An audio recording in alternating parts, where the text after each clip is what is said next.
What is up, everybody? Welcome to the Logic Bomb Podcast, episode 30, the big 3-0. Here we go. And special guest, we got BikiniBodhi joining us, the 3-time guest on the Logic Bomb Podcast. That's amazing. We're always so happy to bring him on and talk to him and, hear what's going through the crazy mind of Bikini. So lots to talk about today. I mean, obviously, we've got the new season that we're all still playing in the test server, and we're going to be talking about that. The big major just ended between NA, EU, APAC. All the regions are now finished, so we'll talk about that. We're going to talk a little bit about some indie games, including one that Bikini is very, very close to.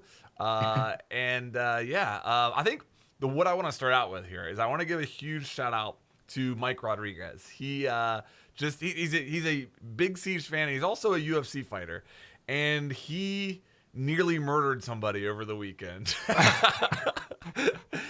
Shout out to that guy. He almost murdered someone. I'm just happy he didn't get spawn peeked this time. Yeah. Yeah, so he was the co-main event at the last UFC event, and he went out and knocked the guy out in like 2 minutes, viciously. I mean, it was crazy. And then as soon as the fight's over, he's going like this. Like shouting out Siege, shouting out Rainbow Six. And in the post-match interview, they're asking him like about the fight, and he's saying, "Yeah, well, I had to drone him out and get some more intel, and he's using, and then I had to use my utility, and then he's like, I'm gonna go play some Siege, man." And it was just amazing to hear, because I've met him at some of the events. He was at the Raleigh Major as well as the last Invitational. I'm pretty sure. Yeah. And he's an awesome dude, huge Siege fan, and it was really cool. It's just funny to watch this. Like, I've had quite a few beers with him and bars around the world, and he's the most chill, down to earth guy. Then you watch him jump in his little speedos, and he's like a beast. Like, it's scary to watch the little switch of when it's game time, right? And then he just want to talk Siege when he's done. He's the one guy who can back up whatever he would say in game to someone. Yep. He's not a keyboard warrior. Yeah. No. He can actually fuck you up. Yeah. That's great. It felt weird watching that fight though.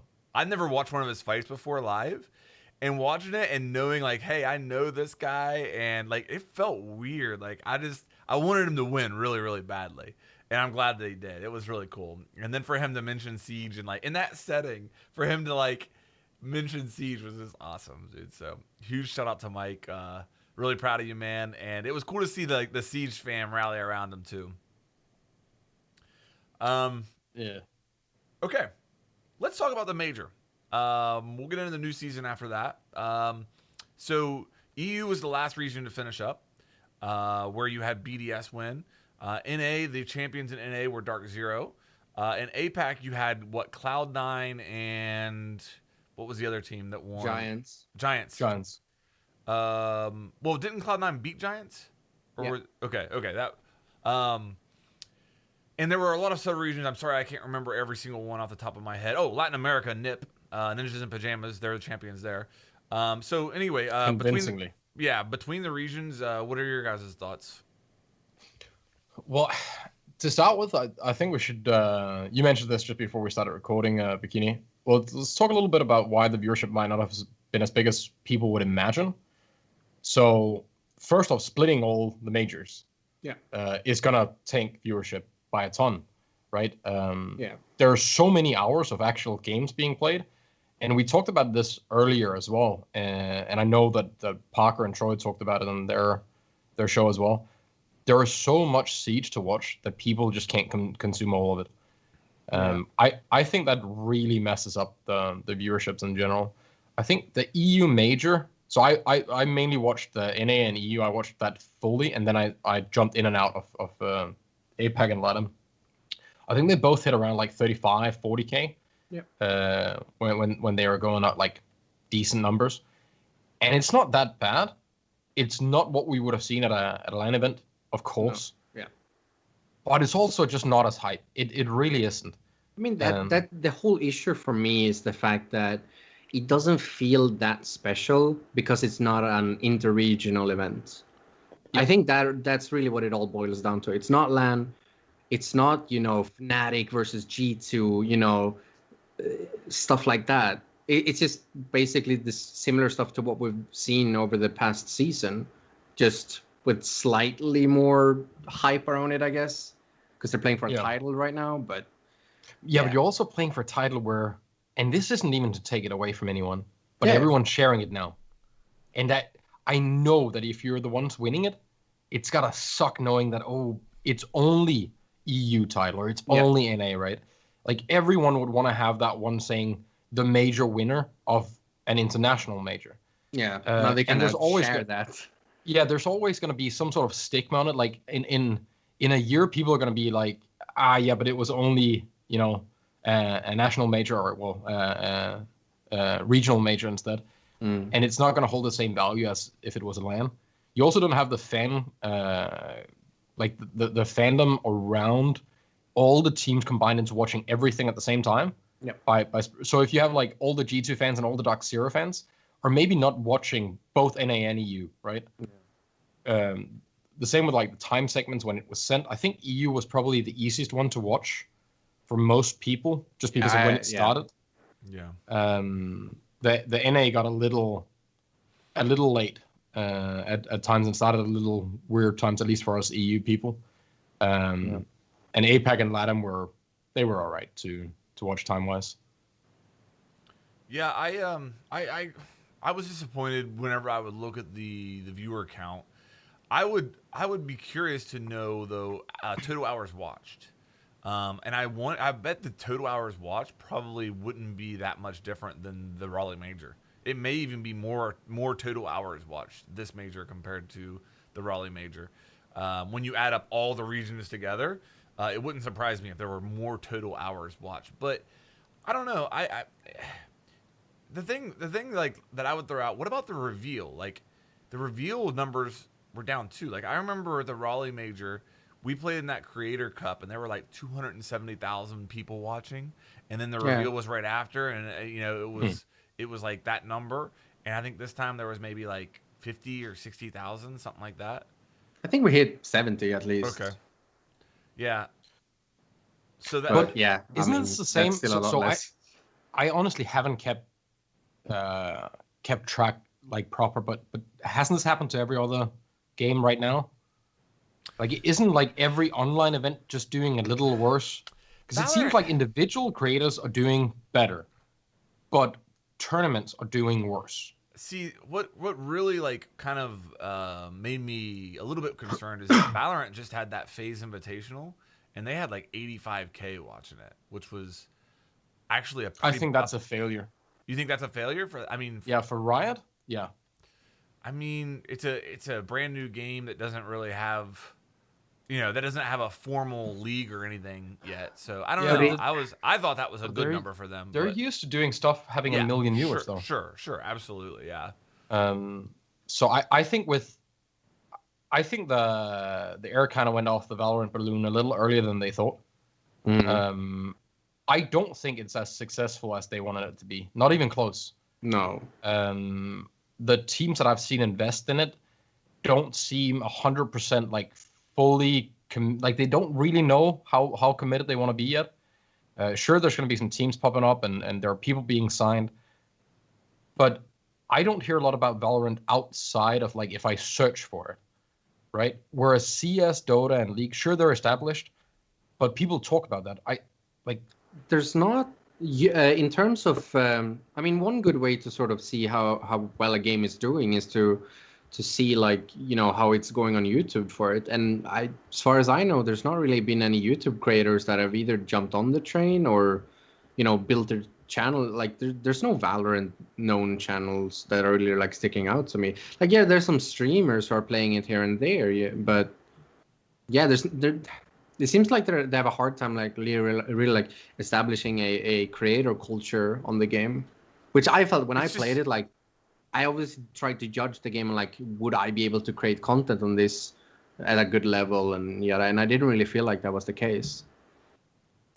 I think that, just to talk about Valorant for a second, I think that for a player like me, somebody who's obviously has played very, very little, Counter-Strike, it was a huge mistake for them to not introduce the deathmatch mode from the get-go. Now that that's there, I've gone back in and I'm playing it more now because I can go in there and I can learn the mechanics and not sit for a minute after I die in the first 30 seconds of a round, and I can get in gunfight after gunfight after gunfight and really learn those, for me, bizarre mechanics that exist in that game. I know that for other people that's not the issue, but I think they should have launched with that. But I guess to bring it back to Siege, like, yeah, I mean, I was disappointed to see the numbers where they are, but if that had been a major LAN and we were looking at 50, 60,000 viewers, I think that I would be hitting the panic button right now when it comes to Siege Esports.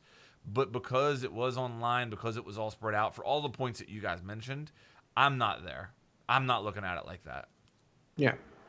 I'm just not worried because of the patch that's coming. Like that straight up just removes all fear. I've seen CS take dips, and I remember when I played CS, people had the same like panic reactions. They'd be like, "Oh, we're at 200,000 players this month instead of the 400,000 or a million or whatever." I hate when people like It's just go weird. on Twitter and like use Steam charts to sort of like justify their opinion. It pisses me off so much. And of course, we're gonna drop numbers after the invitationals. That's completely normal. Like that's when there's the most hype around the game. When people are writing about the game, we're gonna get new players in. Not everyone is gonna stay. That's completely normal. Like it just that makes me so mad because it's like it's the worst way to sort of justify instead of actually proving like why your point makes any sort of sense. They just go directly for like player numbers, which doesn't really mean anything. Well, and Steam Charts is such a small fraction of the actual player count when you look at everybody playing on Uplay and everybody playing on console. I mean, if we're getting into Siege as a whole, the biggest question that I have right now, and I mean, I don't think you can say anything about Siege until you see how they transition to the next generation of consoles. That's like the big elephant in the room right now. Yeah, for sure. How are they going to do that? What model are they going to use? Are they going to make people buy the game again on a PS5? Are they going to go to a free-to-play model with the next generation of consoles? All that stuff is questions I don't have the answers to, but I do know that that's the next big target that I would say for Siege. When you look at is Siege going to survive for the next 10 years, that's like the next hurdle, I would say, and that'll tell us a lot of information there. I don't know if I'm not worried about how that's going to go or what they're going to do about it. And I always find it weird when people are like, if you're hunting numbers to try and like either prove that it's going good or that it's going bad. I think both of them are a little weird. Where like, if you enjoy playing it, that should be enough, right? Yeah. Like if there's actually people playing, as long as we don't get to the like the mark where you log in and you have to be in queue for 15 minutes because there's actually no one playing, that would suck. But as long as you can always find a game, I don't care if there is 20,000 active players in any given day or if there's a million. Yeah. For me, it doesn't matter that much. I mean, sure, as a content creator, the more players, the better, man. That's true. But the game isn't gonna magically just disappear. There is like the way you build those business models. There's a set amount of money and time where you're dedicated and invested. You have hired people that you aren't just gonna fire, right? So even if every player like just disappears tomorrow, Siege isn't gonna like magically close down within a half a year. There's still gonna be development on it and work on it, right? And the same goes for every other game. So all of this, I don't know. I think it's a little Sumer mentality. This thing is dying or this thing is dying. Yeah. Everyone's so busy about like what game is going to be the next one to fail. I can't even like the ones that you can mention that didn't make it never looked like they were gonna. Right? Yeah. All the ones that did good at any point and actually like kind of took off are still going fine. Yeah, that's true. I think that like it's kind of crazy like to talk about Siege in that light because like obviously we want Siege to last forever, you know what I mean? But if Siege did actually die tomorrow, like there's you still couldn't call Siege a failure by any stretch of the imagination. It's been an overwhelming success, which is and I think it surprised a lot of people. But let me ask you this, because you guys mentioned that your streams are popping off and you see like individual streamers like doing really well.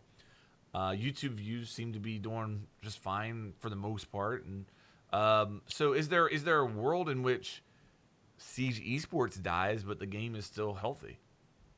I mean, I've always been of the opinion that when it comes to like community creation, I feel like as long as you put money on it, esports will do fine. Like you put a prize pool there of $1 million, $2 million, people will watch. Doesn't really matter if the players themselves actually enjoy the game. You know, that happens in every esports. You know, League of Legends have huge amounts of money, but some of the players also like don't like the game, but that doesn't matter because people are watching it. And that's, at the end of the day, it's an entertainment industry, right? And what it comes down to is like if people are watching or not. And I feel like if the community is doing well, you know, people are watching YouTube videos, people are watching streams, esport will also do fine. Like they work together. We always have these people that try to like have this elitist opinion that, oh, it's only like casuals or it's only pros. But in reality, we're all in this together and we help each other. If the esports does well, the casual side will also grow. If the casual side does well, then the esports will also grow. I mean, I'm a massive esport fan, but there's no point in ever arguing that esport is necessary for a game. It just isn't. Even CS did fine before it ever blew up in terms of esport. It was in every net cafe, it was the game that everyone played because it was a fun game. And because it was a fun game, people like tried to compete against each other. You compete against your friends, the people in your city, in your school, whatever. And you made small tournaments and that grew into an esport. In Siege, before we had Pro League, there was tiny little custom games where teams were trying to be the best ones, right? And if a game is fun and there is some sort of competitive way of playing it, people will do it. I mean, see, I don't disagree with you. Yes. However, I see the argument pop off all the time that, oh, Siege is a competitive game, right? Sure, it is. But you can almost pretty much make anything competitive today. I mean, hell, there's competitive single-player games right now. Speedrunning in The Legend of Zelda, right? Mm-hmm. I love watching speedrunning. That is competitive Legend of Zelda. They compete at whoever can complete the game the fastest. And there's technically huge tournament almost where they have races against each other with speedrunning. So at the end of the day, all it comes down to can it master viewership? It can create there's a business model right there, and that's esport. I'll say the viewership though, like that just depends on the players. Yeah, sure. Right. So the way I see it is a company makes a game. Someone decides to make that game into an esport, whether that is the company or a third party or whatever. Players show up because they get paid, and it then becomes their job. And then it always sounds rough, but I don't really care if they enjoy it. I care if it looks like they have fun and if it's a good game. That's the only thing. For me, they're actors and competitors and nothing else. Yeah. Right? I see them go out there and they fight against each other, and I trust that they are probably the best ones there because someone invested money in having them on a team. Yeah. So they are athletes by those means. And then we see who's better. And yeah, as long as you can make a living, it's a path that players can take if they want to and if they are good enough. I will say that there are things that are competitive and things that aren't. Like if the random factor gets too big, there are certain things that it just becomes weird to like watch it competitively. But not necessarily really bad. You have games Hearthstone that have a lot of randomness to it, but makes for fantastic esport because it creates these amazing moments based on randomness. But I will say it's not necessarily competitive, but it's entertaining, and I think that's really what matters in the end. In Hearthstone, you still often see the better player win. Like over a long period of time, you can track. So that's what I mean, right? Like if we can continuously get the better players to win, I don't think the random factor is big enough that it matters. Okay. Gotcha. Whereas something like some battle royales, I don't enjoy watching them as an esport. I enjoy watching them as a spectacle. It's fun to watch. But I don't sit there thinking if the best ones are going to win because I don't think battle royales aren't competitive in my opinion. They're not competing against each other, correct? They're in. I mean, for the most part, they're in lobbies and they're just competing for total amounts of kills against random people, right? Yeah. And then like the Fortnite World Cup, they compete against each other. Like they'll actually be there for that. The same with PUBG. They have had lobbies where it's all the teams against each other. The problem was with PUBG, and that was the kind of funny thing, is no one really wanted to invest because, like, even if you had the best team, it's very unlikely that you win like 3 times in a row. there's a good chance that like the best team gets knocked out first. Right. Yeah. And They why just get bad loot or something. Yeah, and they're why done. post money in that? Right. Yeah. So that's another thing. Like we need personalities in esports, good and bad. Like we need people that the viewer can relate to and look up to and be like, you know what, this player, I like the way they conduct themselves. They're funny. They're whatever. Their merch is cool, right? So the organization can push that player out there, and you can get a following around them. Like that's one of the single best ways of building teams is to make sure that people actually care about the personality behind them. And for the player himself, it's definitely the best way to do it, because you're either going to get kicked off a team or you're going to grow out of it. You will not stay there forever.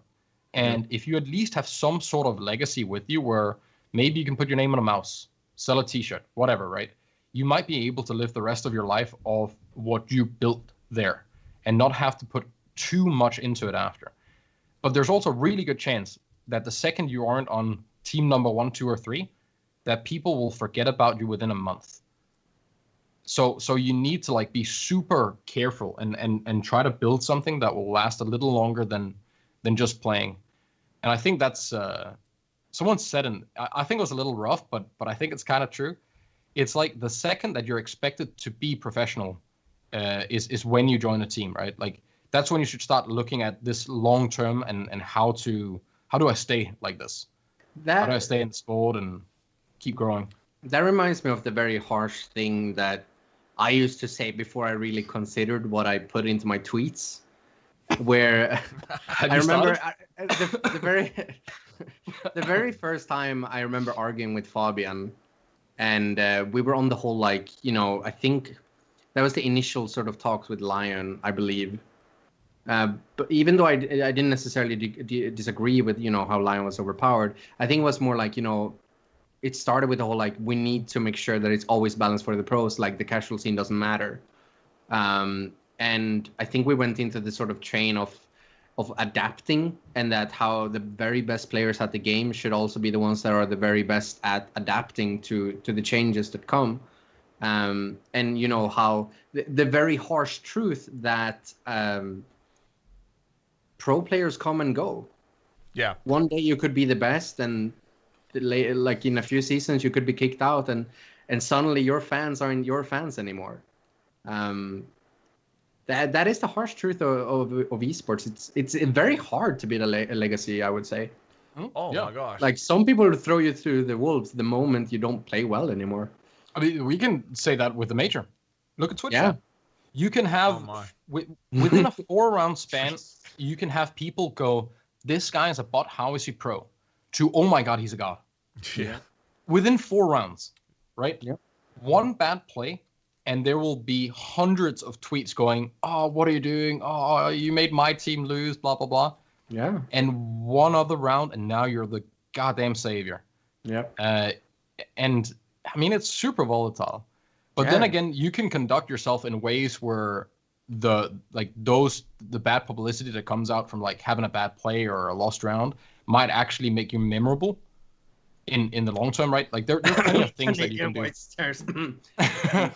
Yeah, exactly. That's a good way to handle it, right? I think it's very important that we all remember this. It's like an ecosystem.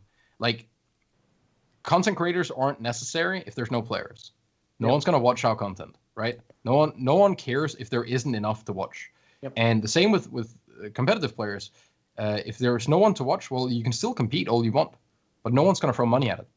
Yeah. Because sure. At the end of the day, it's CPM. Like how many people are watching? What's an ad worth, right? That's the one thing that I really hope some pro players understand, is that at the end of the day, it's more necessary for you as a pro player that the 99% of players enjoy the game more than you do.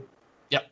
It's more beneficial for you, because then you get better viewership in your matches, and in that turn, you become more valuable as a player, because that entire business becomes more profitable for the teams, because there's also more things sold, you know, with all that, how all that ecosystem works.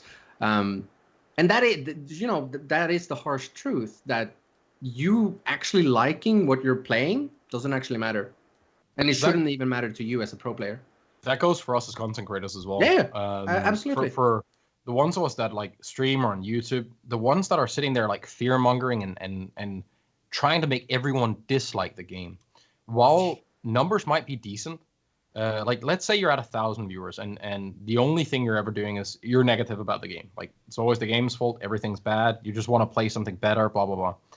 If you get a couple of people that jump off every now and then because they look up to you and they listen to what you say, and they think, yeah, this game's bad, and they tell it to a couple of friends, and they tell it to a couple of friends. Now all of a sudden, maybe they don't really want to play the game anymore. Maybe they'll still watch you, but over time, that's gonna matter. Yeah. Right. It's a weird kind of pressure, if people are talking shit about the game, then you're going to assume that people are talking shit about the game. I remember when the whole Save Siege movement popped off, and I was very vocal sort of against that pressure that would come out of it, where people would start saying, oh, this game is trash, don't play it. And I remember Shroud made a comment on my comments and how I was defending the game and all that. And I noticed that in his what he was talking about, and the game state was that his entire opinion of Siege was based off of other people talking shit about the game, especially on Twitter. He hadn't played Siege in months, but his entire opinion was based off of those vocal people that are just negative all the time. Mm-hmm. Yeah, and that then goes out to 50,000 people watching. Well, he was on Mixer, so like 300. See, now that would be bad. Yeah. Back then it was like 3,000 instead of 50,000. Honestly, yeah, so 500. One of the things, I really wish that pros were better ambassadors for the game, and I think ambassadors is a good word there. And I also I'm not actually asking them to be fake even. I'm not asking them to lie. I'm not asking them to be fake, but be an ambassador for the game. Because here's the thing, man. They need to consider the way they word their tweets. And that goes for content creators too. And I think we all know which people we are talking about in this sense. They need to understand that they're only hurting themselves when they're talking shit about the game. But to play devil's advocate, okay, what if they're just being honest? Sure. Okay. You can be honest and not be a cock about it. Yes, I 100% agree with you. And I think, but here's the reason it's different for pros, in my opinion, is so they could very well be unemployed. Their job could no longer exist within the next 3 to 4 years. Very, very, very easily. If those numbers that we saw from the last major, if the next event is online and it's a LAN, and those numbers don't tick up, which I think they will, don't get me wrong, but if they don't, how long does that go on before Ubi's just nah, we're pulling our funding? But whose fault is that going to be? It's not the pros, but did it? Well, okay. I think it is. Well, okay. Let me finish this thought and just say that here's what I'll say. I don't know that that's necessarily the pros' fault, but if I'm a pro right now and I love my life, I'm competing in a game and I'm enjoying it and I love it. If in 3 years my job no longer exists, I'm gonna look back and say, did I do everything I could to try to prevent this from happening? Was I a good ambassador from the game? And if I wasn't, I would probably be kicking myself. Well, yeah. So that's my point. If it fails, who is the most likely reason for it to fail? So it's the way it the way. Yeah, I mean, if you're the score, because damn, they like clipping stuff. Holy hell! They brought that out good. I did half an hour interview with them, and they just took chunks of it wherever it fit, and was like, "Yeah, we'll that was so weird." When I saw that, you're a little bit behind, guys. Yeah, they took a lot out of context. You were the guy who said, "Oh, people should maybe try to actually work things out instead of just complaining and yada yada." And they sort of framed the entire video as look at what Ubisoft did. They pulled a stupid. Yep. They almost ruined everything. So that's actually, I guess we can shine a little light on how some things work for viewers here. So I got asked if I wanted to be in that interview, and I legitimately said, I don't think I'm the right one for this one, because the way I look at it is, you get given a rule set, you shut up and you play. It's fine to give your feedback. You don't go on Twitter and moan about it. You have routes and ways to go. And I think that's the right way to do it. I think if you've ever worked a day in your life in a company, you will know how to deal with feedback instead of just angrily throwing it at the wall and hope that something sticks. I think it's super unprofessional, and I think it makes you look like a fool sometimes. Yeah. So I don't think I'm the right one to ask for this, because there's plenty of things I didn't like about it. But I never made it like an angry goal to have it changed within a day. If it took a year, if it took 2, if it took 5, I would have made do with it. Sure, I don't play competitive. I don't think that's that big of a deal, because there's very few people that do. And I enjoyed watching it plenty when Lion was in. For me, that was still fun every now and then. Some teams were good with it, some teams were not. It's more enjoyable when Lion isn't there. But honestly, this 20-second meta has been more meh for me to watch personally. Less exciting. The Atlantic City finals were extremely exciting to watch. Oh, man. And that's when Lion I think it's 50-50. I don't think it was awesome, but I don't think it was as horrible, and I don't think it was this like fire demon that everyone makes it out to be. I'm glad it's changed, and now we're past that. But if esport dies, it's going to be because viewers stop having interest in it. If the players put on good, exciting games, players will still have interest in it. I know so many people that watch CS that stopped playing CS 10 years ago. Yeah. You don't have to play Siege to watch it. I think, honestly, when on this subject, I think that we in Siege have the potential to have one of, if not the biggest esports star, at least in North America, maybe the world, in Bolo. I honestly do. His charm, and the charm is a whole different thing. I get it, but when his charm came out, he was the 3rd largest subscribed channel on Twitch. Okay. Yeah, but I think Macy was top 5 as well, wasn't he?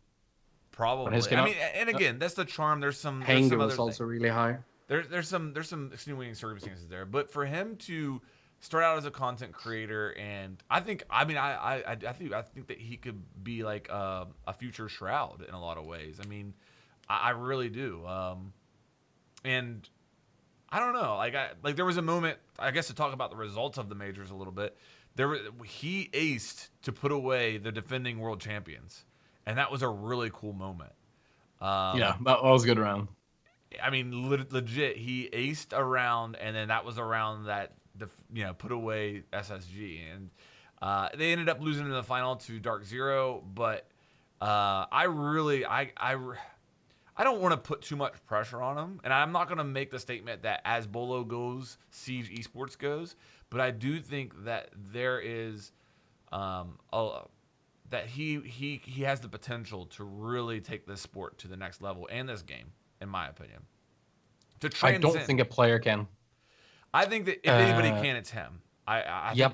If you don't bring people in from the outside, as long as it's people from the community, I don't think it has enough of an impact that it's measurable. Like whether there's 20 or 30,000 more that watch one game or one event, if they don't watch all of it, if it's only the games that he's playing in, like his reach is damn impressive. But I don't know if it's that impactful overall. I think if we could probably lose any one of the top Siege like pros that are the most known, and still not see a big impact on the viewership. I don't think it matters that much because it isn't bringing people in from the outside, and I don't know what would happen if they started playing something else. How much would follow? Because so far, with Siege, we've actually seen like people that move away from Siege in generally like don't really keep what they had. Yeah.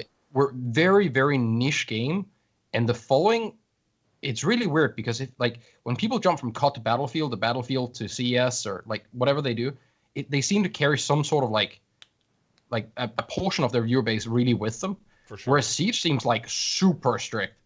Like you drop 80% of the people that watch your stuff if you do anything that isn't Siege. And that seems to be it with everyone in Siege. Yeah. Which I don't think was the same in some of the other games I've seen in general. COD seemed a lot more... maybe it's because Siege is very complex and you fall in love with the playstyle, whereas in the other games they're very simple, so it's more the person. I don't really know why or what it is.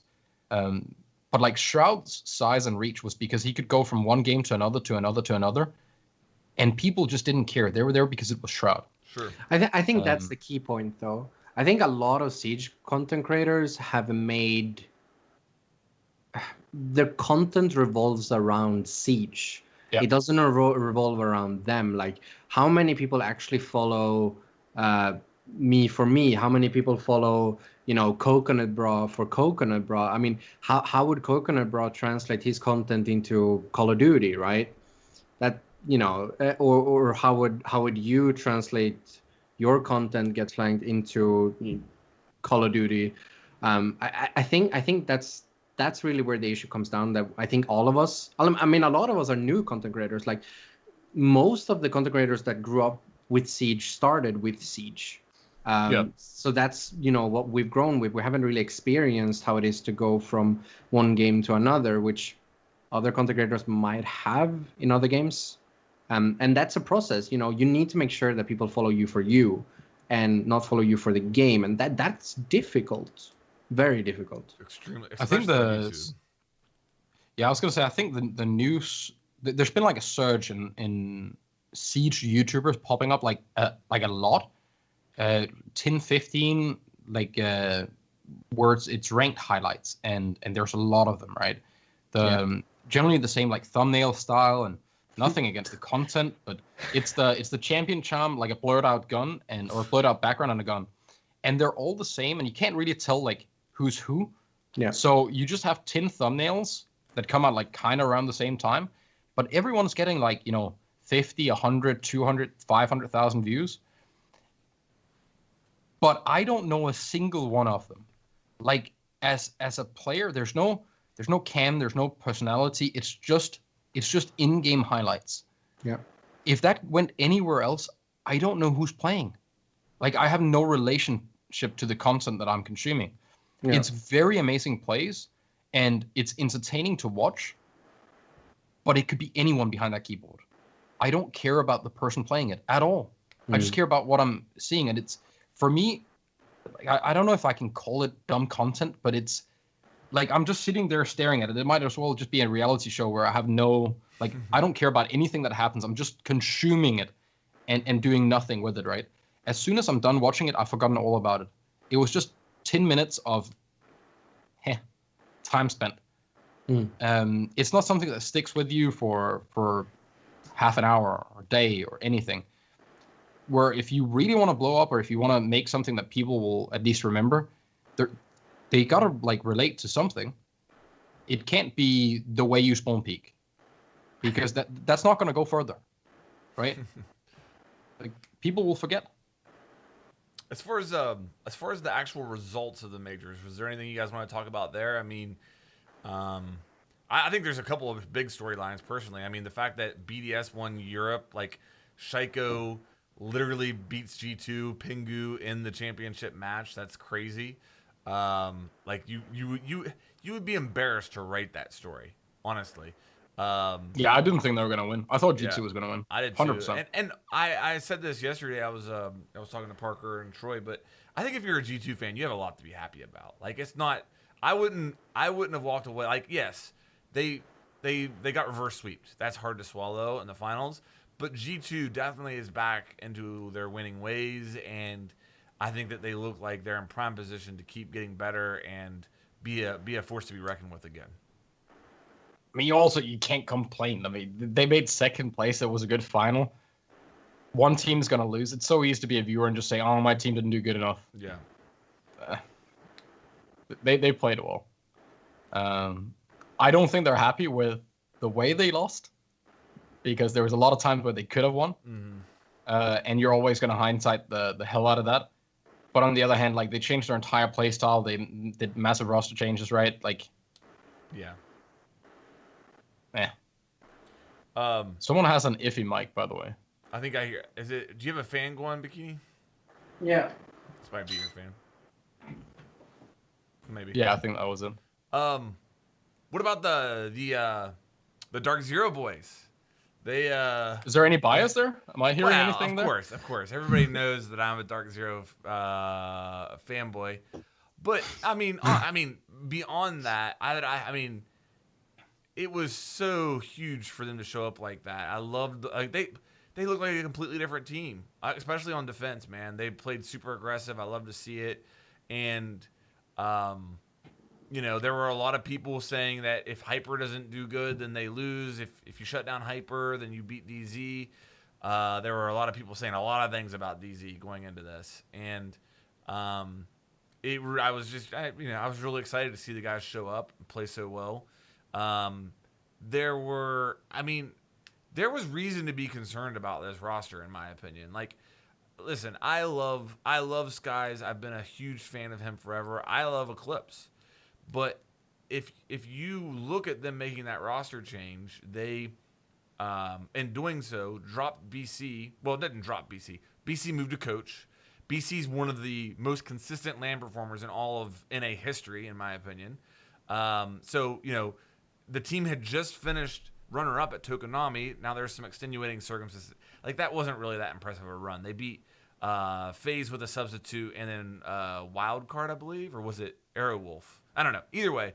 But the roster, they brought on Skies and Eclipse, and they showed signs of life at Invitational, but beyond that, there hasn't been much to be happy about with this roster. But I always felt like they had definitely the potential. And so to see them show up like that and just really go off. I mean, they beat SSG, the current world champs. They beat TSM twice convincingly. And I love to see it, man. It was great to watch. And they only just made LAN, right? Yeah, they limped in. Absolutely. It was very, very round. close. Yeah. So I think that's the more impressive thing is that you come in as arguably the team that might not even should have been there, right? Right. Like, it was very, very, very close. And then you turn it around and you prove your worth. I just find it funny, man. Like, all the tweets forth and back with, like, people, oh, you have a mansion in the desert, and it's, who cares, man? Like, if you perform, that's all that matters. And if you don't, it's a good thing to take care of your players. Yeah. I think that's a weird thing to make fun of. I like the way that Troy did it. I think Troy's way of making fun of it was absolutely hilarious. I agree. What I don't like is the people underneath that don't understand that it's banter. Right. Right, when Troy says, now the only thing you're missing is a trophy room. That's really funny, right? Yeah. But it was also really funny when SSG put out a tweet saying, "Ooh, we're on to Dub House," and I instantly retweeted and say, "Well," after they lose. That's also funny, and they took it well. They went in there and went, "Oh, oops, that didn't age well." Like, the competitors can have fun forth and back, and most Absolutely. of the people in the community understand that, like, most of us are friends, right? Like, yeah, it's fun and giggles. It's when little anonymous Jeff wants to jump on and, like, try to create something, and some people get a little, like, I saw you get a little upset in some of your tweets, Flank, with that whole you got very defensive. Desert. Yeah, I did. With the thing and let me clear that out. Yeah, I did. So Jesse on stream introduced, I don't know, introduced is the right word, but as he was leaving the analyst portion and going into the match, his last words were, one team is the current world champions and the other team is spending millions in the desert with nothing to show for it. And I was like, well, that's kind of a fucked up way to introduce this team on the major stage. Yeah. Okay. Now, in hindsight, I love him saying that. I love all that stuff. Create storylines. That's his job. Create storylines, create interest, create intrigue. I don't blame him for saying that at all. I don't blame Troy for saying the trophy room comment. I love the banter. I do. But what I love more than the banter is when my boys go out there and fucking shut people up. That's the best part of it, okay? And so next time that you're introducing DZ on stream, you might think twice about introducing them as the team who spends millions in the desert with nothing to show for it, because they might make you look like an idiot. You might think twice about commenting about their trophy room or lack thereof. But I mean, that's they the might point, make you look though. foolish. Yeah, but that's the point. Exactly. Yeah. Exactly. Well, so I should do that. I actually think that I think what he did is right. Yeah. I think if I go on and say Like, let's say G2 BDS. If I was asked about that, everyone that asked, I'm like, G2, like, clearly, like, I think they're the better team. They have more experience. They have won more tournaments. Like, I think it would be foolish to say that they wouldn't be the ones taking it. They didn't. Right. Right. But like, no matter who you vote for, there's a chance that one of them is gonna not, or that you're not gonna be right. Like, Yeah. He could also have said that the current world champ and somebody that are spending millions on a compound in the desert, and then DC lost. And now it would have been a little fun because now there's some real stuff to prove next time, right? Like, is this worth it? And like, for the viewer, you got to remember that it doesn't matter. Like, he's not trying to hurt anyone's feelings. Yeah. He's trying to get like people's emotions invested in it, right? And that's why I didn't call him out by name on Twitter. I didn't call him out by name on Twitter or anything like that. My tweet was, only in Siege is only in Siege would an org investing millions into the scene be used against them. And no, CS. Okay. The $1 million roster. Okay, but here, okay. People were bringing that up. People were bringing that up, and that's where I saw the difference. Okay, is that, Dark Zero is investing millions into a facility that is going to elevate and provide a better quality of life for their players, the staff, and all that. If Dark Zero had gone out and bought the G2 roster, brought them over to America, and then competed and not won anything, fair game. You can call them the Yankees. You can call them everything. You can say, hey, they're spending millions on this roster and have nothing to show for it. They're investing in facilities while building a culture. They're not trying to get shortcuts. They're not trying to take shortcuts. Trust me, I 100% understand. My question is, why does it bother you? Because all the people that are saying it are only doing it to rile you up. Like, they have no actual interest in the health or the happiness of anyone, right?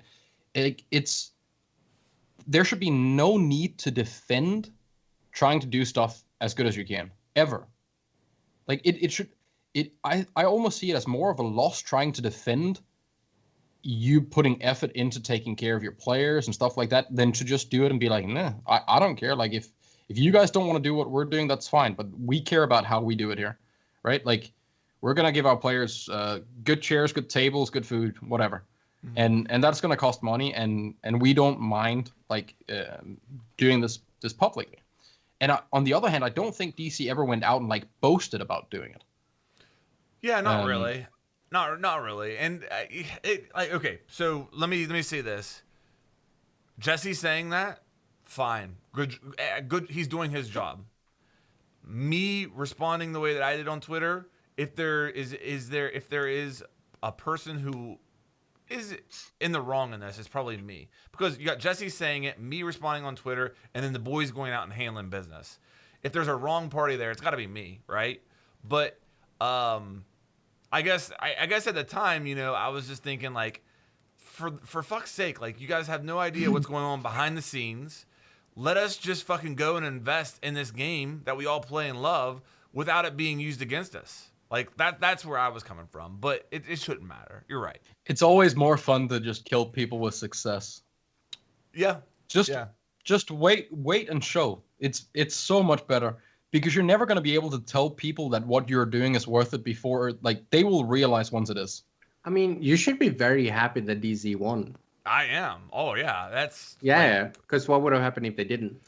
Well, it would just, the storyline would continue, and and that's why I thought it was so important. Like, yeah, it's not an international LAN. Like, I'm not trying to make it sound more important than what it is, but for the fellas in the name of DZ, it was really important in my opinion, and I'm really proud of them for going out there and performing the way that they did. I thought that was, and to do it so convincingly. I mean, the SSG match was pretty close, but both of those matches against TSM weren't even that close. So a lot to be happy about from a DZ fan perspective.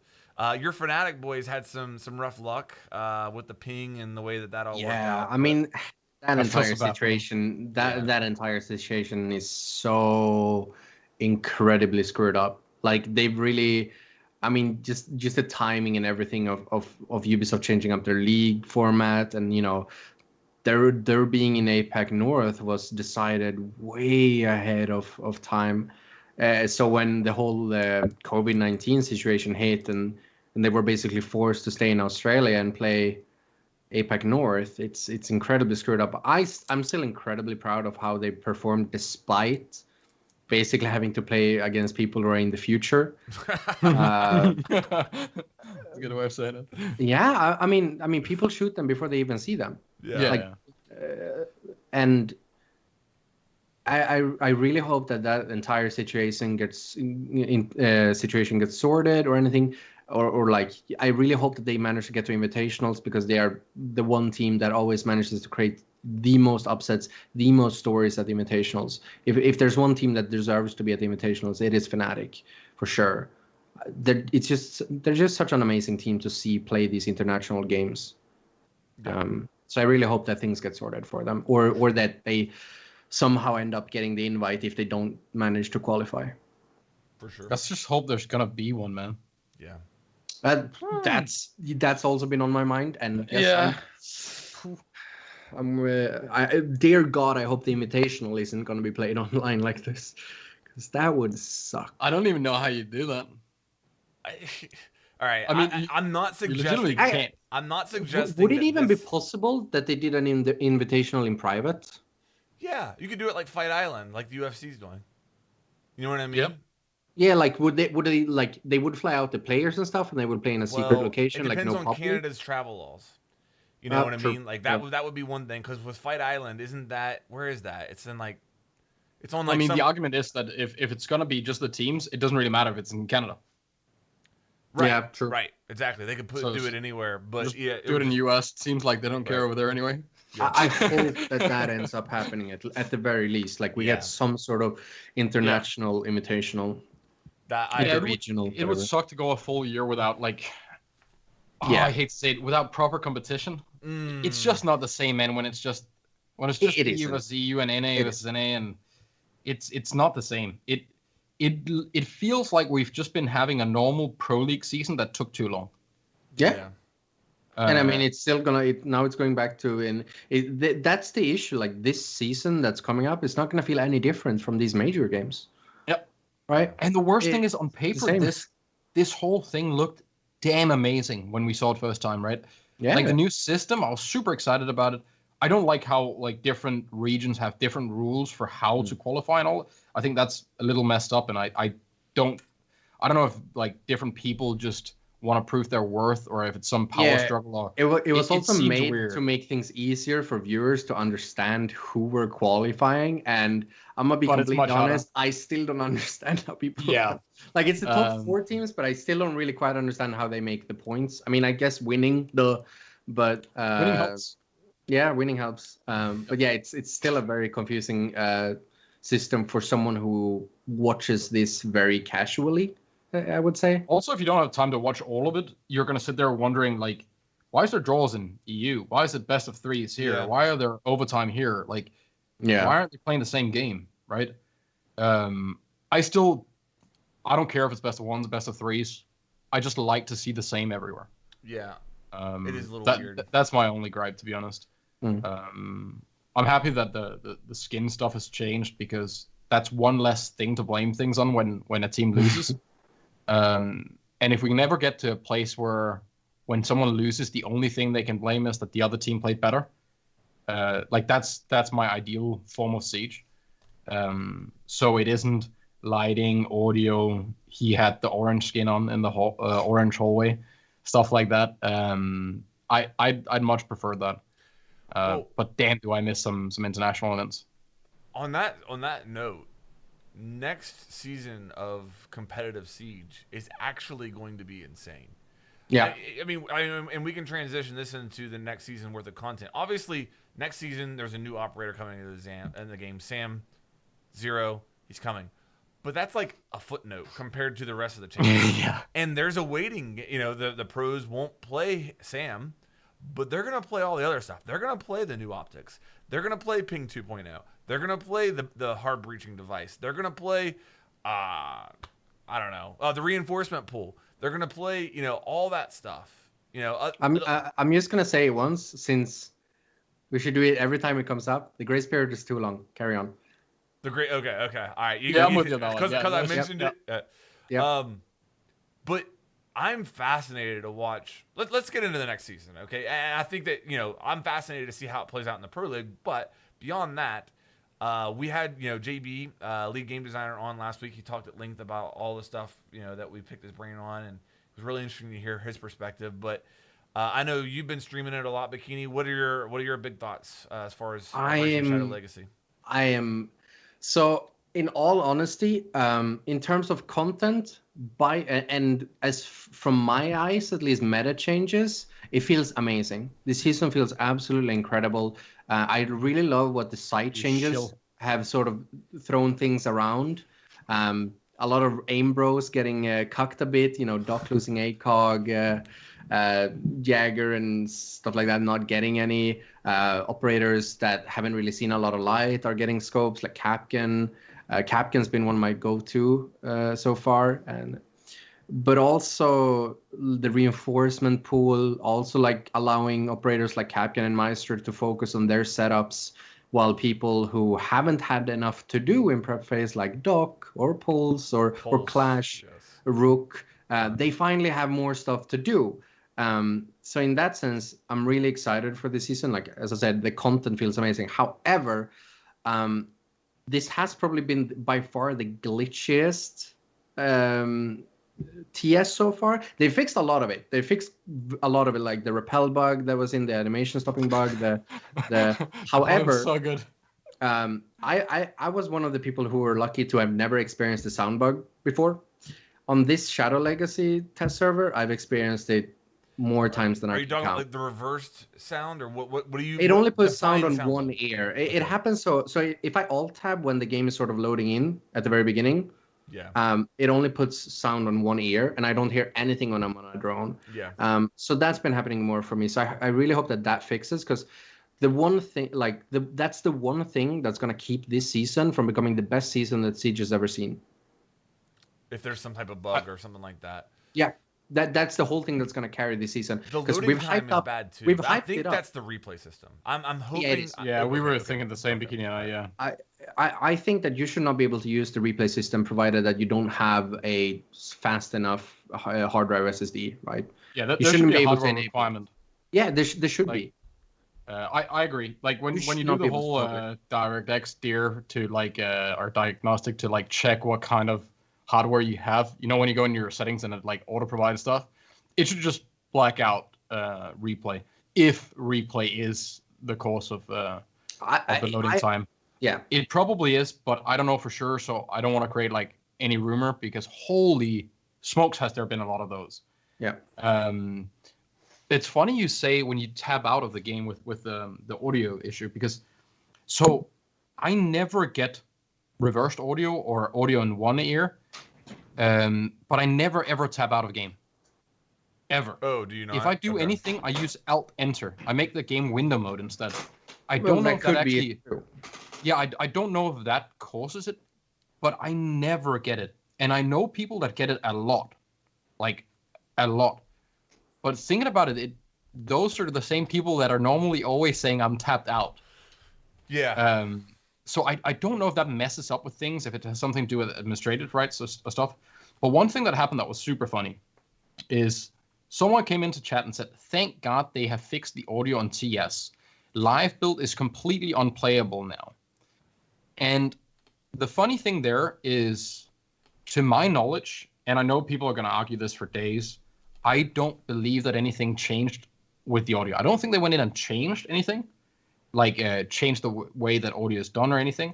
Everything that people are referring to is the top issues post where they're saying that during the season they are going to change the way that they do audio calls. So the way that they go in, as far as I understood it, it's the way that they bring audio into the game. So when there is an issue or a bug with something, they can go in and say, okay, this sound right here. Yeah. We can pull that one out and we can test that sound by itself. So it becomes a lot easier for them to find out what's causing the issues and how to fix them in the future. But that hasn't been done yet. It's something they want to do. So I think it's some placebo stuff where people come in, maybe they're chatting less because they're sitting there focused about testing all the things, or Maybe it's just luck. Who knows? But the amount of people that have said that the sound is much better, and now we have the same thing with recoil again this season. People coming in saying like the recoil is completely different on this gun, on this gun, on this gun, on this gun. And when you test them side by side, there's no change, none. They might have to do that. You have a brand new optic on your gun. It could very easily be the sights. I mean, in all fairness, if you go from hollow to like a 1.5, a gun that never had that before, think like Miro's gun with the 1.5. That's so busted. It is so fun to play, and it seems much stronger with that side. I just don't get why we create these like stories as a community like that the audio has all of a sudden just changed for like I've heard both things, that the audio is much worse and that the audio is like 10 times better. Placebo. Like it can't be both, right? It just can't be both. Well, I mean, at the end of the day, there could. It's not impossible. I mean, it could depend on, people's versions, what versions they're playing on, what hardware they have. Like as I said, like on live, I don't have any sound issues. No. But so that wouldn't make it for it ever getting better, right? So my argument would be that I don't for a second believe that Ubisoft would ever have upgraded or like fixed or done anything good for the audio without saying it. Because are you kidding me? That would be good for like everyone would love it. Make one post saying, "Yo, we fixed some issues with audio," and everyone's happy. Yeah. I think if they actually did something to make the audio as good as some people are saying, there's a few competitive players that are saying like the audio is many times better on TS. There is no way that Ubi wouldn't have made a post and saying, you know what? Yeah, we did this. Yeah, I mean, technically they did. No, I mean they have said that today or not today. This season marks the start of the sort of like sound packaging that they're remaking. They haven't started any. Really? 100% confirmation on that. Okay. That is something they're working on and that they're gonna do. It hasn't it might have started like a development stuff or something, but it hasn't impacted the game yet at least. Okay. I mean, there's no doubt about it. People get on the TS and they see all types of different things, and some of them are real and some of them aren't. And this could be, it's probably placebo. They read that in placebo, and that's not like, placebo is a real thing. Like it's a very powerful thing. So that happens in one hell of a drug. That would not be the first time that people have had a placebo sort of opinion about a buff or a nerf. I mean, we've had, I think the ones that are truly stand out to me are the MP5, the R4C, and the 416 nerf. If you did the math, the DPS, the TTK didn't change at all when they lost 3 or 4 damage, whatever it's been. Hindsight. TTK didn't change at all. However, you'd still have people coming into your Twitch chat saying, "Oh, the MP5 is garbage now." Let me throw one devil's advocate point at you though. You're assuming that TTK on an enemy with 100 health. Sure, but I mean, still that you would never know. On average, most of your combats are going to be on people with. That's a good point, Zeronic, and yeah, most of your gunfights are probably going to take place against somebody who has 100 health. But the shots to kill could be messed up depending on the situation. I'm gonna grab a drink real quick, but I'll be right back. But you wouldn't really notice that. Like people acting like they notice that the MP5 is suddenly garbage because they lost 3 damage. And there's still people who come into my chat saying that the MP5 is a bad gun, despite it being probably one of the best guns in the game. It's funny with like Bearing 9. People coming in and saying, I hear this a ton where people say, you should try this and this setup with the gun. It has no recoil. And you're sitting there thinking, well, like, we know that the flash shot does the same thing on every gun, no matter what. It just, they start at different levels, right? So if it does X% to this thing, well, it will do X% to all guns, no matter what. So there isn't going to be like some magical combo unless it's bugged. And if it is bugged, then it's going to be fixed. That's going to be fixed. It's not something I want to rely on. I've heard Jaeger had no recoil with foregrip was one of them. Yeah, I've heard suppressors suddenly giving magical recoil too. Yeah, like heavy barrel, is still a fun thing for me. Yeah, I mean, we had Matt on basically agreeing that like it pretty much doesn't make sense. Like there's a few guns where it's okay on, and there's a few times where it like can kind of change the time to kill or the shot to kill on range, but they almost need to rework it. They probably need to give it some sort of like FMJ-esque effect where it actually increases the DPS, but it also increases recoil to compensate. Yeah, that could be interesting. I was thinking about messing around with, you know how you can only shoot through 2 sets of walls now, right? Depending on the gun, yeah. Yeah, well, so I don't think there is any DMR that has a heavy barrel. No. So it would only be assault rifles. Well, DMRs and, can still shoot through multiple walls. Yeah, but so what you could do with heavy barrel is give them the same penetration effect as DMRs, for example, right? So you can go through 2 sets of walls or players or something like that. You have to give them something that makes them worth making your gun like a third longer. Yeah, but I think it's good that it's been removed from ARs, and I don't want to provide bad gameplay by buffing the extended barrel like that. Because I think it's bad gameplay that ARs could get headshots through multiple walls. Sure, but then that's why we want it removed. Yeah, but I think that's a very personal thing and not something that like there is arguments for and against that, right? Okay, sure. I'll just disagree with you then. I don't think that if you were to add something that can shoot through more walls, because we aren't seeing people getting slammed through walls with DMRs from like random headshots. You could make it so the fire rate is lower if you put on a heavy barrel, but it does more damage, right? I wouldn't want it on high fire rate guns. No, but you can still do it through one wall, and I think that's where most of like if I think about the times at least before where I got shot through like 2 or 3 walls, it is extremely rare. Yeah. Like, whew. And I'm fine with that being gone, but I wouldn't mind like someone having to choose to have more recoil or lose like the muscle break or something, right? To be able to shoot through one more wall and nothing else. I still like, at least it would be better than what heavy barrel is doing now, and I still don't think it would be worth having on. I just think each attachment should have some sort of personality to it, right? And if you want to make the gun so damn long, like look at the UMP or the Para, like the Fox A Special. It looks so horrible, man. The amount of times we're seeing like this little barrel just stick around the corner from a pulse or a castle try to hide there, it doesn't make sense. Like that needs to change. Like, I don't know, cut it down in half or something. But at least we're getting new sights now, so hopefully attachments next time. I hope so. Speaking of getting shot through walls, what do you guys think of 2.0? Ping 2.0? I mean, I really like it with the whole like being able to ping gadgets, but I think everyone has sort of agreed on that free ping is a little bit too good.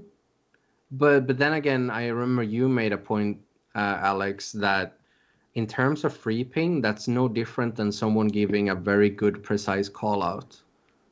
And that sort of changed a little bit the way I looked at it. Like, I don't think it's that problematic anymore. Like, sure, it's new to us content creators, but in terms of pro play, it doesn't really change that much. It's more that you can just ping now without actually having to give the call out, I guess. Also, the devil's advocate on that one from myself would be that pros are there because they put effort in, and for us it's very free. But I will say that, so when I see a clip on, like I watched your video on the 2.0 Flink, when I see clips of like someone getting a good kill with like a yellow ping, and they're going, oh, this is insane, I couldn't have done this without it. How many times? Not even that. How many times did you ping something and they missed? And info was given, like, we had it on, we were playing Villa and there was a guy in Vault and someone was running around downstairs and I tried to set ping them. And because he was moving standing up and the ping stays like stuck in place for a while, it was impossible to do anything. So I had a teammate just running around there like blasting through the floor, and it ended up like costing him 2 max and getting nothing out of it. I think the only time where that thing is really powerful is people playing like a super anchor position, like, or they're prone holding something and it's really specific. But in those cases, I can't see why you couldn't go, I'm pinging in 3, 2, 1, and then spray. I think you would still get the kill most of those times. That'd be similar to a scan as well. Yeah, that's what I mean. Like if you were to just scan them, they wouldn't be able to move in time. I'm willing to trade the little bit of, especially after JB said that it is a mistake that we couldn't see it in the kill cam and that it will be in the kill cam, because that was my only big fear, is that I have like 4 level 90 weeps, not only stream sniping but also able to like yellow ping me everywhere from drones that I can't see, and it would just make me way too paranoid. But if I can see the ping, it will actually clarify a ton of things. Because if I get yellow pinged, I'll be like, damn, man, like, well played. That's nice. Like, good job, right? And on the other hand, I'm willing to give up a little bit of my stuck up opinion about how the game should be for new people coming in that don't know where Vault is in Villa when you're running around down in library. Right? Because they just see a red dot and they start spraying through like an indestructible wall or something. Give them a little bit of time, help them, like, there's a Capcan trap. Well, what the fuck's a Capcan trap? Right? Like, oh, it's the box on the with a dot over. Turn it off in comp play if you want. I'm fine with that. Maybe even turn it off in ranked above some elo. I don't care. Like, there are plenty of ways that they could balance this in the future if they want to. But let's be honest, for like 80% of the community, it's probably a nice thing, man. I don't know how it's going to be on console, like how much that's going to affect it. But if people don't really have the ability to talk without being grouped up, at least I think that's how it is on console, right? You can't just openly talk in the lobby. No, you can. You can. Oh, okay. I thought you had to be grouped up. But a lot of people have like a separate party chat. So if you've got like a party of 3, then a lot of times they'll be in a party chat and they won't hear the other 2 people. That's okay. Yeah. So like if I'm solo queuing on console or even on PC. And like I'll often mute people because they when you come in they'll be a little weird. They want to get noticed or something, and I don't want people screaming in there. And I don't want to hear people like tilted or upset when they get killed. But I still want to kind of be able to tell my teammate that there's a frost trap right underneath them without having to go through the trouble of like getting acknowledgement for my call. If there's an actual marker there, I've done my job, man. Like I've done what I could. And I think that trade-off, like you got to remember that some of the things that are put into the game are put into the game to keep the team a team, right? Like have people work together, because that's really why it's so fun. Siege is really not that fun played like completely solo-minded and not thinking about anything else. Yeah. A lot of it is enabling your team, and it feels so good if you ping something and your team kills it. You still feel like you had a part of that, right? I think this is way more like. I think it's also like this, right? What if Ping 2.0 would have been in Siege from the start? Would we have really thought that the free ping would have been problematic if it was there from the very beginning? Right? See, that's what I think. Like, it's new and it feels powerful when we use it correctly, and maybe that's just the thing. I think the correct answer to that question is we don't know. I think that's probably the sure. But I would probably say that if that was in from the very start, no one would have said anything. We don't know how we would have just going to play out. I think we don't know yet. I'm concerned because I think it has the potential to go a certain level, a certain direction. And the way that I'm looking at it right now is what are the positives that it'll bring, and what are the potential negatives. And to me, the positives don't outweigh this potential negative. But with that said, I don't blame them for introducing it this way, and I'm more than willing to let it see how it plays out. My concern is that at the highest levels, like, and again, there are callouts. But why are we concerned about it at the highest level? Because like if I'm watching Pro League, I don't want to see people just getting floor banged. Because see, that's kind of a fallacy though, because in Pro League, they're gonna be able to give an exact call out, like, oh, he's behind the couch. You know exactly, like they know exactly where to shoot. There is no way they don't even need time to yellow pinging. Yeah, I don't believe they're just gonna give a precise call out, and they're gonna get the floor bang anyways. Well, okay, like, you already see that here's today. The difference between the yellow ping and the call out. Okay, is that I can put a yellow ping in the middle of a body, and if I'm underneath and I shoot with my gun at that yellow ping, I will land bullets on that player's body. If I get a call out, I can impact nade, and I'll probably get the kill. But as far as like getting a call out and shooting up through the floor, not saying it's impossible, not saying that's never happened, but it's much harder to do that with a call out than it is with a yellow ping that you can place in the middle of somebody's body. You know what I mean? Like, Sure. That's my concern. Is that I'm not concerned about the grenades aspect. I'm concerned about people standing underneath with their gun like this and just being like, you know, and that's only going to happen on a defender sitting still. You set up a very specific argument where I don't think you can name a spot where this is like, I don't think you can name like a likely scenario. Right? Any player that's behind a deployable shield. They don't still enough for this. First off, they're sitting crouched. They're moving around. They're looking a little like you don't go AFK. Yeah, and also that would also be the case that you in a competitive environment wouldn't really know that someone was above or below you at the time, and you would just sit still. I hardly think that would be the case. So you need the reason I think it's completely okay is because as long as it takes 2 players to do this, it is way harder than you think. Or like no matter how much help you get with coordination. Well, first off, let's be honest and say none of us should decide or be too opinionated on how it should be at the highest level. Just like the people at the highest level shouldn't really be too opinionated about how it is at the lower level, because we're all overstepping a little in that. I don't think that you will be likely to get a drone into a position to put a yellow ping, to at the same time have someone below ready to shoot at that yellow ping without hitting any of the metal beams and guaranteeing a kill on a player behind a deployable shield. I would rather have an Ash below or a guy with a nade so I could remove the shield, kill the player at the same time. Because if I just shoot the player up there and like do some damage, he can shoot back.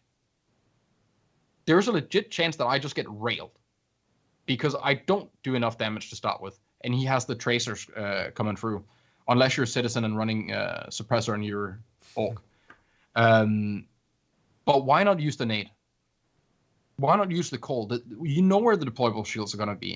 In comp, you can name at least 3 out of the 5 spots on defenders on almost all the teams from the start of the round. You see 2 or 3 reinforcements. You're like, okay, there's a guy in Pixel. There's a guy on Cocktail just at the left of the door. There's a guy here by White Stairs. There's a guy here. You have some steps to do. And your drones are probably like 3 of them set up to watch flank, right? Some of them are just going to need to find players. What if you put your yellow ping and now your drone dies? Now you have that annoying dot in the middle of your screen that you can't deal with. And if the high level is the issue, we can just turn it off at Pro League. Yeah. I think that's a very good possibility there that could happen if it is indeed a problem. I hope you're right. I hope that it's not a problem because like JB said, it does make sense that you have the same mechanics on first person as you do when you're spectating through something. I absolutely, I get the logic there. I understand why they've introduced it like this. I understand why they're trying it out. I really do. And I hope that I'm wrong, but just. And I mean, it was only the yellow ping that you have an issue with, right? You don't have an issue with marking gadgets. No, it's only the yellow ping. It's only the yellow ping, and you know, I hope I'm wrong. I'm hoping that it doesn't turn out to be that big of an issue, and it may very well not be. I think the gadget ping is the one that matters.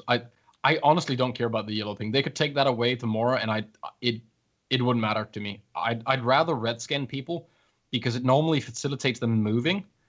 And that's normally I'd see someone prone and I go, okay, he's proning kitchen, left side, ping in 3, 2, 1. And then other people would react on it, or the guy would move and then you could get the kill off it. But the yellow ping doesn't really do much for me.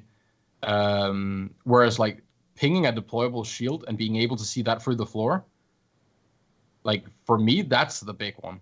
You can even ping Goyo shields. Exactly. So now you can start hitting the canister like through the floor or through another window or something. For me, that's way more. Can you mark mirror windows like the gas canister and the mirror window? Well, not the gas canister, but the mirror window. Like you ping the window itself. Yeah. Does it pop up like the same place all the time? I don't know. That's a good question. I think it goes above it. Like I tested it a little bit with the Fnatic guys, and the ping also always seems to happen like in a very strict position if you ping a gadget. Like if you ping a deployable shield, it doesn't matter if you ping in like the bottom left or top right, it will still sort of go towards the middle. And Yeah. if anyone tries to confirm the ping, it will just reconfirm the same ping that was already made. So I think the pings are sort of set, which might be a good thing. Yeah, so that would be interesting because then you can start shooting gas canisters like through the floor on mirror windows. Even if it isn't on the gas canister, you can start figuring out, well, it's always like this much below or something, right? Yeah. Sure. I mean, Siege is super damn complex, and we have 900 million gadgets. It's really nice having a little bit of ease of or quality of life for all the ones that can't remember exactly what every gadget does, where it's placed, or the people that play, a couple of weeks every season. That kind of goes back to what we said earlier, no? In terms of content creators and pro players, maybe we just need to kind of eat up a change that's going to be good for the game in the long run, for new players. Yeah, For sure. I think having the goal that this was so this is a hot topic, and it's long overdue. But do you guys remember when there was all the changes to Siege with removing the skulls and the blood and everything like that? Like from the political aspect, I thought it was crazy that had to happen for us. But on the other hand, I was like, you know what? If that's really what it takes to get like the game playable there for that many people, I don't care that much about some of those aesthetics in game to like make it so they shouldn't have it. Now, luckily, it got fixed in another way, and I'm really happy it did. But they can change a lot to that game, and I'll still play it if it's for the better of more people. As long as it isn't some like crazy thing, just for the sake of doing it. If there's some reasoning behind it, I'm not gonna die on the hill that I want my ACOG on Jaeger, right? Like, it's such a small thing, man. He's got the new red dot. That's even better. It's really. We're gonna get some angry comments there. No, the new red dot. It's not. It's no ACOG, but it's really good. My thing is I'm 100% agree with you, and I know we're on the same page with this. I'm just gonna bring it up. I'm not disagreeing with you, but make the game as accessible as possible without losing the skill gap. I think that's what everybody agrees upon. So, will the yellow ping lower that skill gap, and will it lower it to the point that's intolerable? We will find out. What it all comes down to there in terms of skill gap, like maybe it lowers the skill floor a bit. It's going to be easier to sort of get the same outcome, but at the same time, it doesn't lower the skill ceiling. Good players will still be a lot better at truly utilizing that yellow ping. So I don't think that's necessarily a bad thing in that sense. I also think it's a very cheap and easy thing to, when people say it lowers the skill gap, because it either comes from the best players in the world, where you're probably not going to get smacked by someone who couldn't do it before. Like they're not all of a sudden going to beat you, right? So your job isn't in jeopardy at all. And for us, we aren't even playing at a level where that matters. Like it's not gonna. For us, it's not going to change. Like, has the skill gap ever changed enough that you guys like actively noticed it when playing? Like really? I think there was a period in Siege where I feel like a lot of people could cheese 3 speeds and of course crouch spamming. Yeah, when but weren't those guys still good players? So weren't they still good aimers? Because yes, I still that's what I would say is that they were maybe the skill gap shifted to a different set of skills, but you still have to be like a good like, and maybe we don't value those skills. That's a fair argument. I would say Siege is at its very best when someone with just proper utility usage can outplay someone like Shroud, for example. That's when Siege is at its very best, right? Oh, I agree. But from the start of Siege till now, except like if we ignore all the low-level accounts that are either Smurfs or cheaters or just trolls, I see the same people in the same ranks over and over and over again. Like the people that were diamond back in year 1 are still diamond now, right? The people that were gold for 3 seasons are maybe plat now or maybe diamond. Like they've grown, they've climbed. it wasn't that the game got easier and they just got up there. Mm. They just got experience and improved. Cries and plat tears. Well, how long have you been there? I will say though, My whole life. My whole life. But aren't you meeting the same type of people? Like the same players-ish, right? Like you aren't all of a sudden playing against people that are 10 times worse. I actually disagree. Okay. If there's something that I've seen in the past, like that's really grown, and I've seen a lot of pro players sort of talk about it too, is that there's been a surge of people in very high ranks, like high plat, diamonds, even champions, that lack basic skills sometimes. Like but some they can people that shoot just you in the face. You know what I mean? Sure. Like, Yeah. But they're all lower level. That's what I mean. Like they're all level 100 or 90 or 80. Yeah. Should they really be able to get to a level like or a rank like champion by not even knowing how to bandit trick or Sophia stun a bandit tricker or like? No, I completely agree. I completely agree. But you have no way of fixing that because first off, they are too low level. We do not know if it is actually a good player that just doesn't give a fuck. Sure. Maybe they're on a second account, slamming Spotify, just ripping a vape or whatever they do, the cool kids. And they're just going full ham with Ash running around not caring, right? There is that chance. Or maybe they're cheating. Like, there's a lot of people walking around just looking at the floor and they're shooting everyone in the head. I like... A lot of boosted people, perhaps. That's super sketchy to me. Maybe they're... Yeah, maybe they're boosted. That could also be. Yeah. Maybe they're having a bad game and sometimes we're elitist pricks judging people for not doing the thing that we thought were the right thing. Because I have seen that a lot where someone is actually a good player and for one game, like I could be playing with them in the stack and one game they have a bad game. They get spawn peaked 3 times or it's me. We even see that in Pro League. Yeah. Like a top tier player and they're playing hot reach, they get spawn peaked twice. And I know that if I was the random on that team, I would have been like, oh, who's this noob? Why is he in Diamond Elo? He's Thermite, he's the first one to die twice. Right? Like, why is this drones always dead in prep phase? How doesn't he know how to play Siege? Maybe that guy has like 6,000 hours and had a really bad day. Like, maybe. And now there's an angry tweet about this poor Thermite guy who normally always gets the wall open, but people remember the bad one. There's so many things, and it's so easy to create that narrative of the people in my rank aren't good enough. Why aren't you somewhere else then? And I would argue, like, I think that what you're talking about, Bikini, I know exactly what you're saying, and I think it's the curse of solo queue and duo queue, really. Yeah, absolutely. I think you see it a lot there, and like, the period of time that I go back to whenever I think about stuff like that is Ella on release.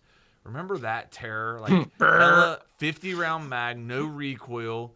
And drop shotting was still a thing. Do you remember the drop shotting Ella? It was it was so tough to kill those people. Like it was so tough to kill them.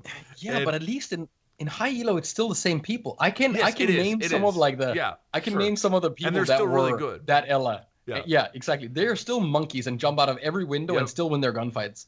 They just have a really goddamn annoying playstyle, but they are good enough that they can do it. Sometimes, like if you're patient enough and you don't mind sitting outside for 1 minute and 30, which I love because they get really angry when I do. Oh, dude. They jump out of a window because they get too bored, and then you kill them, and then you can go on and play the game normal, right?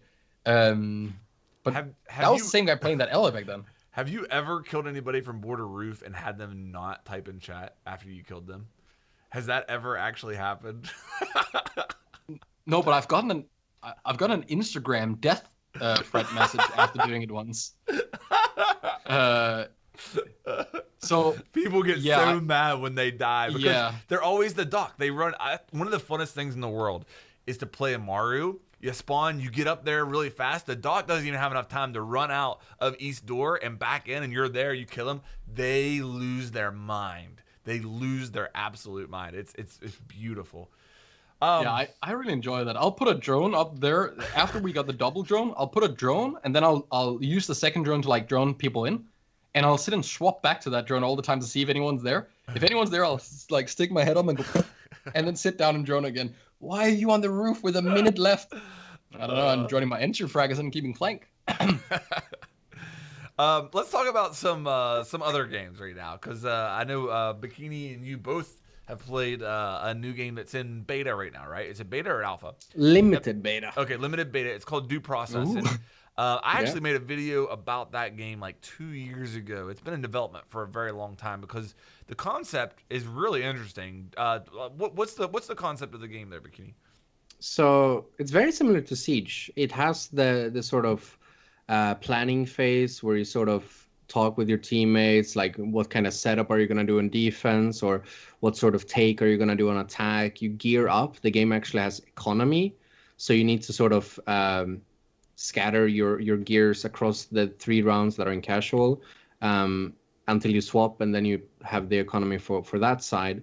And then you do your execute, and it's very fast paced in that sense. Like except for, I know Cyronic, you complain about the setup taking a bit too long, which I agree with.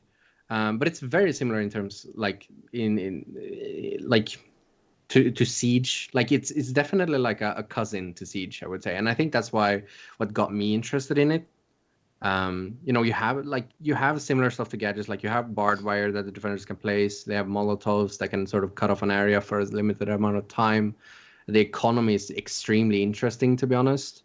As someone who wasn't a fan of economy, how they do it in CSGO, with you have to gather money over rounds, it was more fun to actually have a limited amount of gear that you could spend over those rounds. I think that was way cooler than the way CSGO does economy.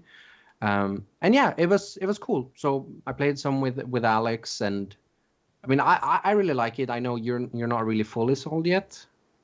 No, I'm fully sold on their vision, not on the product, if that makes sense. Yeah. So Same. Like I understand that it's in beta, and that's why I cut it slack. What I do fear, so we got to talk to some of the devs when we played. One of them was in my chat as well, and was super nice and helpful. Yeah. They have like amazing passion for the game, and that's super important when it's a small team. They're like 18 guys working on it or something. It's like, it's not a lot of people, and they've worked on it for 6 years or something. And they started out as 3, I think. Mm-hmm.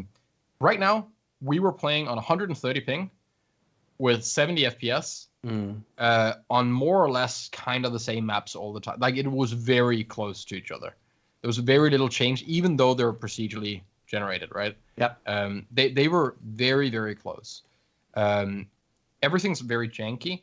I don't really mind that. I think that will improve just as FPS gets better and the ping gets better. Yeah. But the experience was super fun, and we did play it for quite a few hours. Yeah.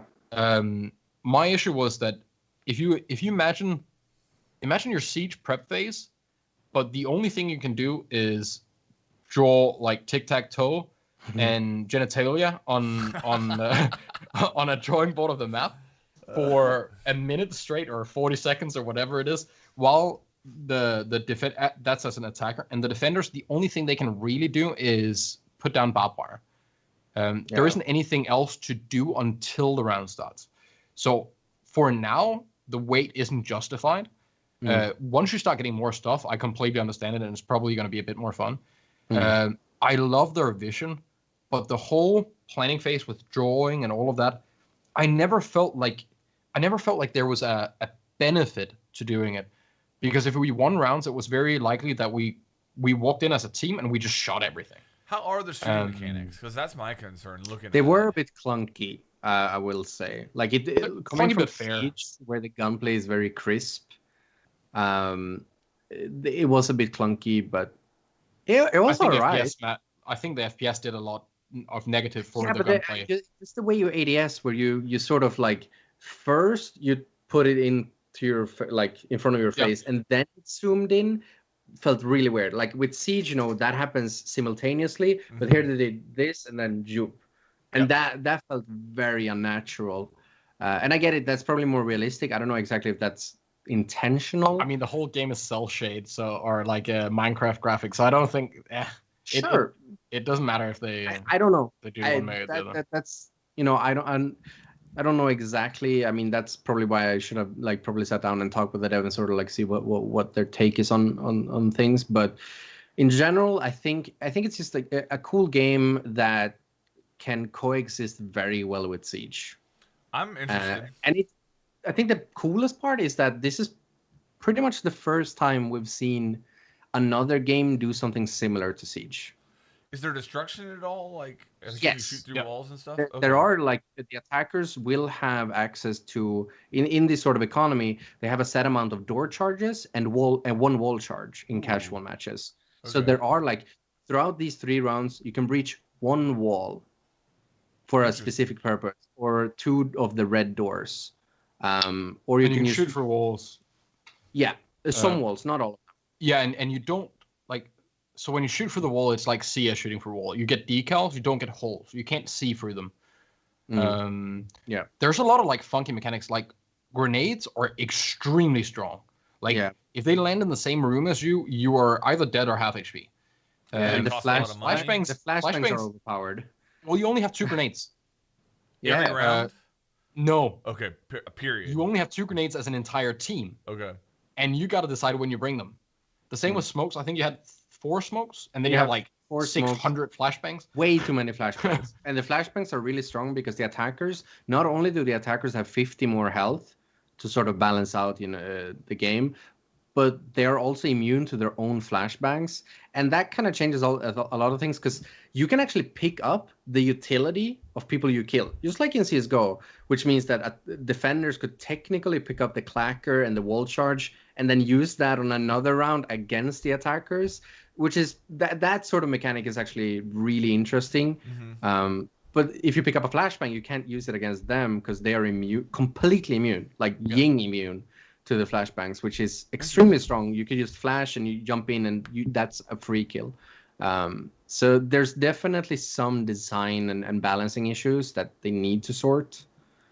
But Sounds like a really creative, like you said, vision for the game. Yeah. Though. And I think that's why I made a video on it so long ago. Is I saw like an ad for it or something. I was like, wow, that's a different concept. Yeah. And I always wondered, like, because at the end of the day, like we talked about this before going live, you can have the perfect plan even in Siege, but if the Ash comes into sight and just shoots everybody, it goes to hell. So, I wonder if that drawing board prep phase area is going to survive and if it's going to be impactful. You know what I mean? Because think about, I know we're a long way from Pro League and due process, but if you've got an established team, that's actually not true. There is already They're a pro already league. competing. All right. Actually, Well, I take that back. But wouldn't they have DPL. strats? Or I guess the fact that the map is procedurally generated is why you need that drawing board. Is okay. Now that's making sense to me. And there's going to be a lot more maps. Like we Gotcha. played on a very early. They said that now with the next week, they basically are adding 30 more maps that can still be procedurally generated on top of that. So we got to replay it when that happens for sure. Yeah. and Let there's me some know. so, I'll play it with like you guys. you I said have they were a adding poster. they were adding technicals in, right? So they're adding like LMGs in shopping carts. cart. Yeah, and shields. Yeah, and they're adding shields, and on top of that, so Okay, the and then I reason won't I play think it. the drawing- If they're adding shields, just that. oh, there's I'll all, flank. they're adding a Lesion and a Valk as well. There is one of the good arguments for the drawing board is that in the future, right now, you can do stuff like turn the power off, so the whole that map is gets super blacked cool. out, right? But if you want to do it as an attacker, make sure you bring your night vision. Now, make sure you don't lose, because if they steal your night vision, they turn the lights off afterwards. The only thing you can do is walk in with flashlights, and then you're kind of screwed. That's pretty cool. So yeah, is. so there's like It is this really cool. this big game plan where, like in CS, you could decide to do double eco, so you could get an early ult or something like that. I guess you can't with the new ecosystem, doesn't matter. But in this game, like, you can really screw over the other team if you do the right game plans. And I think we that's did what a they really wanna cool do. thing. If you Yeah. remember, there was the very first round that we got was one night map, and the attackers ended up using their night vision utility. So we killed them. I think we picked up like maybe one. But then we went into the next round and we got this sort of like shopping cart map, which also has we can turn off the lights on, but we can also open the shutters that they would normally need to breach.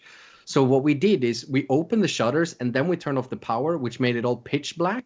And they also didn't have any door charges, so they would have to push in through the open shutters. And we just had this sort of like angle, like we were in complete darkness, and they would have to push in where we could see them, and we just completely destroyed them. And that felt really cool.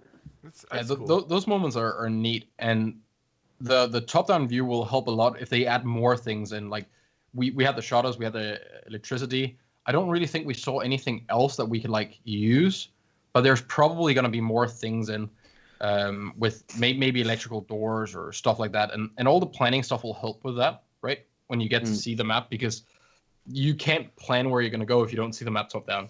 Well, this actually brings up a point that I talked about in a video the other day. I was asked by somebody, what do I view as the biggest problem in video games today? And my answer was cheating. But after that, I said another thing that I want to mention, because cheating is pretty obvious, I think, is that I think that the free-to-play model, or the like very cheap model and then make money off of microtransactions, I think that must be hard on indie game developers, like what we're talking about here with Due Process. I know this is close to your heart, Bikini. You have a studio that you're working on a game right now. But I guess where I'm coming from with this is, like, you see a lot of these indie developers that are small, and they are the ones that really take the risks for different titles and have some really fresh ideas. But I don't think that they have the luxury of releasing games free to play and then hoping they get a huge player base that they can make money off of with microtransactions. I think that those indie developers, they pretty much have to make a game and sell it for a fair price for both the consumer and them, and then get their money back that way. And my concern is that people growing up, like kids growing up on Fortnite or whatever, or like, you know, you could have bought Siege how many years ago for $15 and still be playing it. You know, if you condition the consumer for that, free to play or very cheap, these indie studios, I feel like, are really going to have a hard time asking somebody to pay $20, $30 for their game, especially when you look at the amount of content they can usually offer in comparison to like Call of Duty every year, Battle Royale, zombies, multiplayer with how many game modes, you know, some type of solo, like all this crazy amounts of content, you know, and so I think that's a problem right now. I'm interested to hear your guys' thoughts. I mean, my initial plan with the game that I working on Last Farewell was that we were going to kickstart a game, and it will be free to play, and we would have some sort of like monetization model within the game, which we're now scrapped. It's going to be buy to win. We might still have some sort of access to monetization post launch. Buy to win or buy to play? Oh, buy to play. Okay, you said buy to win. I was like, what? No. Well, my bad. But the free-to-play model is very interesting. When we first sort of pitched that in the Kickstarter, people weren't very excited about the game being a free-to-play game. When I sort of grew up with games like League of Legends, I thought it was amazing. Like, man, it's free-to-play. It's super easy for people to get into it, for them to create a community around it. But lately, especially with Fortnite, people have grown to start disliking the free-to-play model because they also see how like egregiously monetized they are. I'm still of the opinion that free-to-play is very interesting because they are extremely good for what I said, like pushing a community and getting people into it and doing all of that. But at the same time, people seem to be enjoying buy-to-play more because they feel like that's a better way to sort of feel like you get a genuine product and that isn't. I feel like if you're going to make a game that's free to play, you're relying on a huge player base in order to make money. Yeah, you know, but it's also very easy to get a huge player base with it being free to play. But that means that you've got to make a game that's going to appeal to a huge group of players. And what happens to these kind of niche games that you're going to make, and it's going to be fantastic for me and that's the thing with 100,000 other games. people. What's that? indie games usually hit off that niche that they Right. still do fine with it. Whereas the free to play and the AAA developers, they will never ever like dare dip their toes in that water. Like Sure. when was the last time you saw an AAA developer try something truly new? I mean, Siege. Yeah. Right? Siege, sure. But all these other AA developers, they are not bringing anything new to the table. They're doing They don't take similar risks. stuff. They're increasing the graphical a little bit, like, oh, Last of Us 2, you know, it looks slightly better, and that's kind of about it. You know, they're not testing anything new. They're not testing a new game. They're not testing a new sort of style. You know, they went into Battle Royale after Battle Royale popped off. You know, they didn't invent it. They see like AA developers always play safe cards, whereas indie devs are always going to have this sort of early take on new cool stuff, and I think they will always be fine because of that. I think it's more like getting started, but that's just like a YouTube or Twitch channel, right? Like getting started is always the hardest. But that's the way it has to be, right? Like yeah, that's never going to change because it's passion, and it's not the idea of making $100 million off your first game instantly. So yeah. I guess my point is I'm confused about your actual question. So if you like whether they're free to play or they're not free to play, if those games weren't free to play, I don't think that would matter to the indie developer, because if you already bought those games, I would assume it would be less likely that you'd also buy the indie game. I have an easier time imagining me playing 2 or 3 free-to-play games, and then I have some extra money I can spend on some indie games for fun. True. And for me, it's very easy to spend $5 on an indie game because it will definitely last longer than a trip to the movies, right? Like almost guaranteed. Even if I dislike it, I will probably spend more than an hour and a half on it. So how it's not that much different than when we were kids and we played Flash games. Right? Like, I would be excited to go home and play Diablo 2, but on the other hand, I could also play these, like, free Flash games that were just a time waste. And with stuff like free-to-play games, one I really liked was Blacklight Retribution, but that got destroyed by the monetization system. You started being able to buy ammo. So you could buy, like, incendiary ammo with real money, and you could unlock them either permanent or for a couple of days and stuff like that. And that completely killed it because it became pay to win, because the best ammo could only be obtained with real money. And that is clearly a really shitty and predatory way of doing it, without a doubt. But I don't care if you could go in and spend 100,000 on skins in a game if the game is fun and I'm not required or anything. I don't think they should market it to kids, but I also don't think people should market energy drinks to kids, like tons of other weird things, right? If it's choice, if the game is good, and then I think the intention matters. I think it's all about that. Going back to what you sort of started off this conversation with, Flanked, in my opinion, what's sort of killing good games, I would say, is the fact that I feel like consumers are much more likely to accept a faulty product. I think that one of the best examples, at least for me, is Fallout 76, right? I don't know if you guys played it or not. Basically, they completely butchered the promise of the game. I mean, the game was also glitchy on launch, like all the other promises they made. 16 times the detail, 4 times the size. Canvas bag was plastic.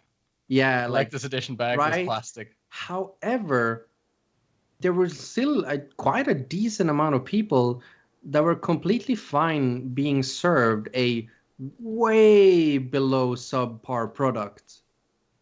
And they were fine with it. Instead of like actually like joining in with people and like demanding that, you know, Bethesda actually like fix their shit, they sort of just they were fine with it. And sure, like you could probably make the same argument with me and the whole Save Siege thing. Sure,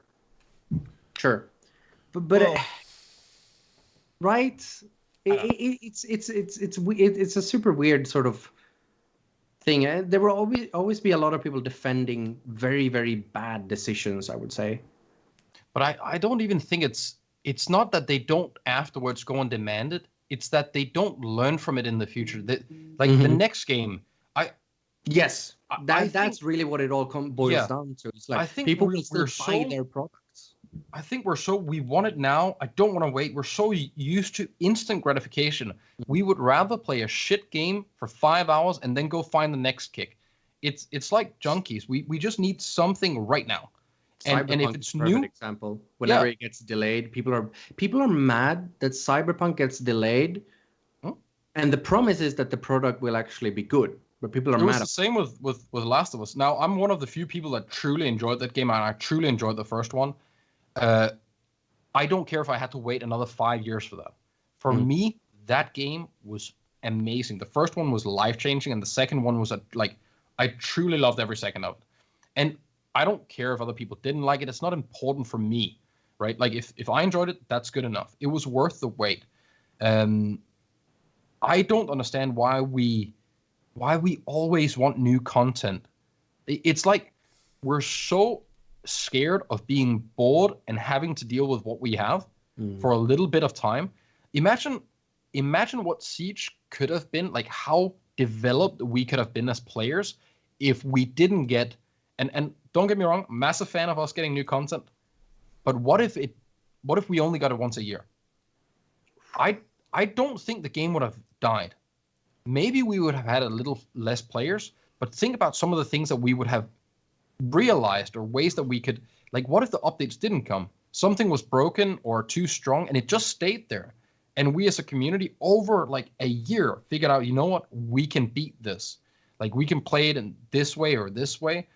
Like back when you got, and this is mega boomer, but back when you got your updates on a goddamn CD from PC Gamer magazine, if you wanted to have the newest patch of a game, good luck downloading it, right? Yeah. So you got it on an actual physical disc, and you had to make sure that your other friends had the same patch. So sometimes you would wait with patching your game because your friends didn't have the patch yet. That was so enjoyable. I remember playing CS 1.3 where you could bunny hop and be 100% accurate with the MP5. It was busted and no one liked it. And even people you didn't know agreed that they wouldn't play it because everyone was more interested in having fun together. Now, there is no way that would ever happen. There is 100% going to be like 5 out of 6 people that will abuse the hell out of it because they know that they're just going to play something different tomorrow.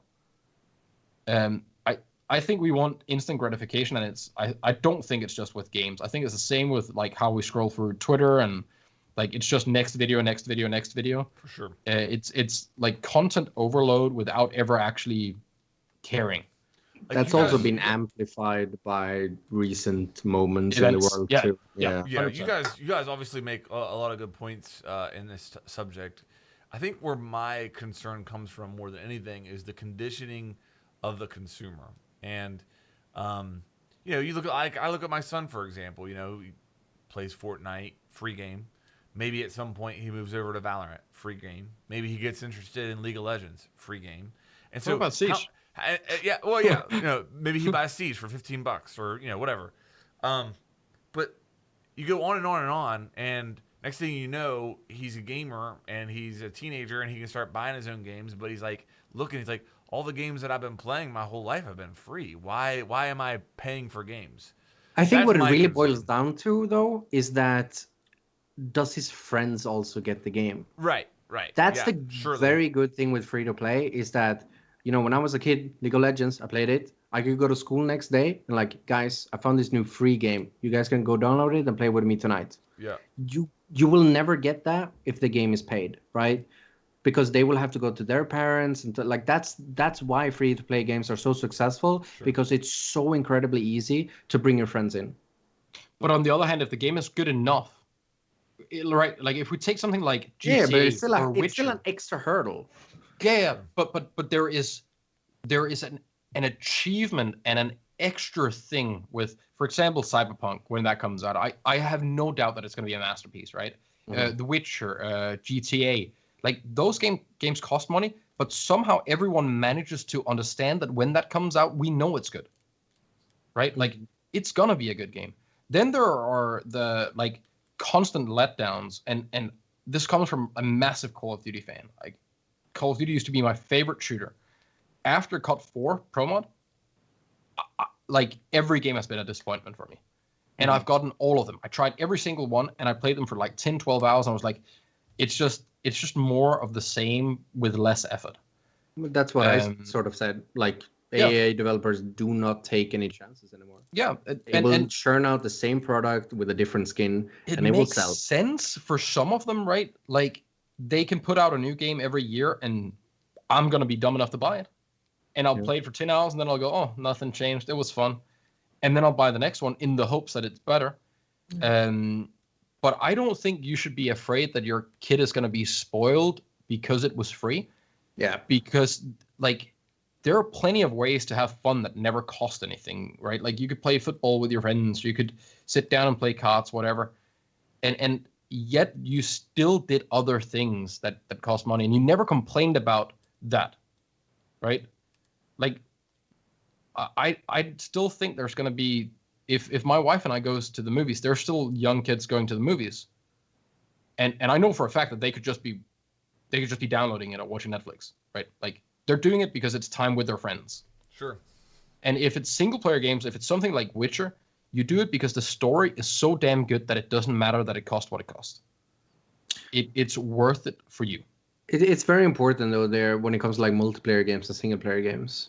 I think people are more likely to spend money on a multiplayer game if it's likely that their friends would also do the same. Sure. Of course. Like if you compare like due process and say the new Call of Duty that's gonna come, I think it's more likely that people would buy Call of Duty because they also think that their friends are very likely to buy it because it is a known franchise, right? Mm-hmm. Yep. Whereas like it's gonna be a lot more harder to convince your friends to buy this sort of like indie multiplayer game that might not, like, some people just go for popular games, right? Yeah. I mean, that's not even just games. That's just brands, right? Like, sure. Everyone wants the new iPhone or the new Android or whatever, because now when you're in a group of people, even if you don't know them, you might have something in common with them. Now there's something you can talk about, right? And however weird it might sound, right now games are definitely one of those things, right? Yeah. Like, you can connect with people that in a group because you all play Fortnite or Call of Duty or Siege or whatever. And it's not a bad thing and it's not a good thing. But I like bigger games are gonna like AAA games with a lot of PR are gonna survive no matter how bad they are, because you want to be part of the flock. Like, you want to be able to talk with people about this thing that happened, right? And free-to-play games, if they're done well, they will probably succeed, and they will probably do just as good, if not better, than some of the paid games. But single-player games that are well-made, Red Dead Redemption was a good example. It cost like over $300 million to make, right? And they made a lot of money on that. Like, that game did well. So there seems to be place for everyone. I just played Among Us for 12 hours yesterday. And apparently that game came out a long time ago, and it's free to play on mobile, which I had no idea about. I don't even know how I knew about it. Just people in chat started talking about it, and then we tried it, and it was super fun. And that game is like $4. 12 hours of fun for $4, right? And that's only on day one. I'm definitely gonna play it more. I have no idea who made it. I couldn't even name the developer. But they definitely sold a lot of them. I hope that gaming retains that. That's I guess that's what it comes down to. Is I hope that there's always a place for indie developers in the gaming space, and always an opportunity for them to have creative ideas and make money. I think that's really what it comes down to for me. There's always going to be, as long as people enjoy and have enough passion for what they do, they're going to find some way or shape or form of making it a job. And there are going to be people out there where. I mean, I guess this is some deep shit, but there's some point where maybe doing it means more than the money that you make for it, as long as you can make do, right? Right. So there's going to be some people that don't want that much, but for them the joy comes in making that game, and then there's people where the money is everything, and they will trade that money for freedom or time afterwards. One isn't more right or wrong than the other. But as long as there's that, like those two types of people, both are still like gonna exist perfectly fine. And I think indie studios has been a thing forever. It just before internet like really kicked off, it was impossible to share it, right? So, like, Bikini, give us an update on your game. What are you looking at? Like, what's your timetables and stuff like that? Well, we worked on the game for 2 years now, so in that sense, we're very kind of early compared to a lot of like if you compare due process that has been in development for I think it's 6 years now. Yeah, I think it's at 6. So in that sense, I mean, I'm genuinely amazed at what sort of product we've managed to create with my team of less than 10 people. So the idea is that we're launching it sort of in Steam Early Access now, late October, most likely. Awesome. I didn't realize we were that close, man. Yeah. So, I mean, it's, I'm looking into terms of promotion now. Obviously, like, I want to play with my friends and sending out codes to all of you. I want to poison you. Yep. What's the concept for the game? It's, I think the best way to sort of like compare it to, because I think that's the best way to explain, is that the game is going to be very similar to sort of Call of Duty Zombies or something like Killing Floor. But it also, we take that sort of concept and remake it a bit. Of course, we got to bring something new to the table. So the idea is that you have this sort of home base that you spawn in, and during the day, it's all about scavenging for equipment, resources, in order to upgrade your base, get better weapons. And when night comes, the base will be attacked. You can reinforce it. We're going to have barbed wire, bear traps, you name it. Like, you can craft Molotovs, right? And then every progressive night, like, forward, will be harder and harder and harder. So you need to not only, like, manage your resources, because there's a limited amount of resources on the map and all of that. And sort of, like, compete against yourself. Like, the game's going to have a very roguelike vibe to it. But also like that old school arcadey feel of Call of Duty Zombies, where you just want to make it to as many rounds as possible. Currently, we don't have this sort of like win condition.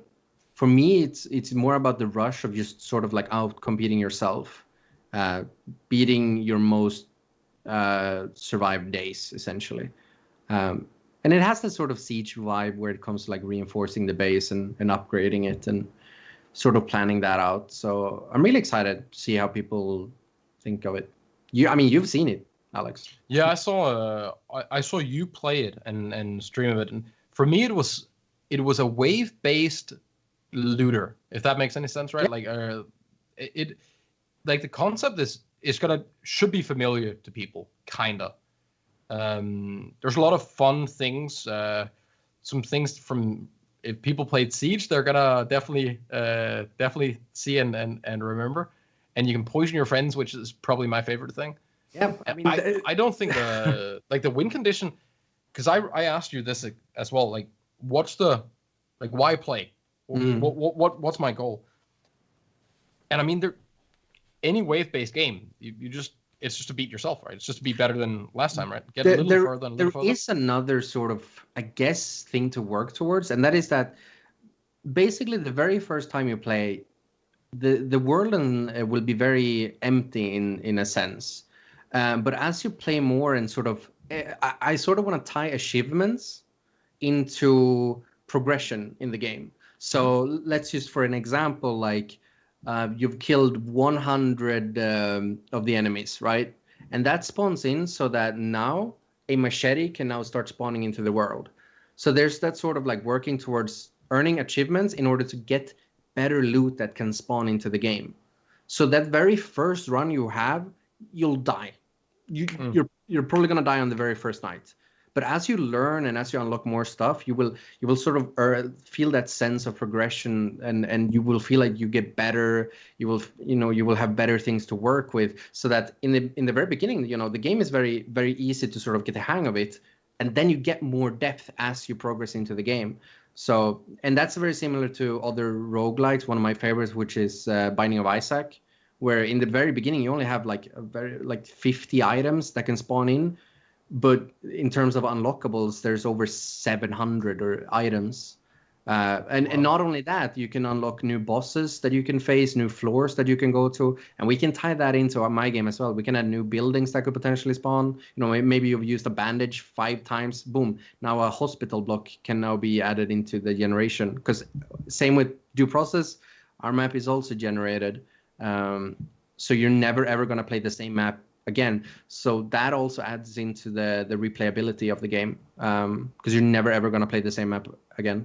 With the same loot as well. That's cool. I'm looking forward to try it. Yeah. I think you like it. Keep us updated, man. I mean, yeah, I will. Talk about like endless stuff. Just a question if you guys have seen it as well. Have you seen that game that takes 400 days to complete? I can't remember the name of it. Oh, I watched a video on it. Right? Yeah. You're this little dude in the mountain. Yeah, you do things. You're just like, you have to wait for a rock to, like a drip cave, I don't know what they're called. Like, you have to wait for one of those to like get long enough that they get too heavy and fall down and block so you can pass, and you have to wait for roots to grow. And yeah, and you have to wait for like the roots on a tree to go, or like a fruit to grow and fall off a tree, and it's 400 days in real time in a timer. You can speed it up though. Okay, that might be. There are ways to pass time by essentially making the player character happier in the game. Time goes faster. So I by doing the idea of that game. Yeah, by doing certain challenges, essentially, you can suddenly make it so that 1 second equals 3 seconds in the game, and you can start speeding that up. But is it all time in game, or does time keep going even after you log out? It is time in game. Wow. No, time in game. No, you can actually close the game.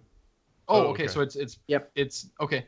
It still goes. The idea was just beautiful that it was. So, they were trying to show how, like, time investment and how you can like have joy with actual effort and this delayed gratification of doing stuff. Because like in all of the games, we bypass this way too quick. Like we learn a new trick in Siege, we use it right then and there, and now it's just part of what we do. Right? You never get to sit down and think, you know what, that was nice. I'm happy I put effort into that. This game is like forcing you to just sit there and think. I thought it was a beautiful idea. Yeah. All right. Well, this has been the indie game wrap up for the Logic Bomb podcast. No, let's wrap it up here. I do want to say before we finish up here.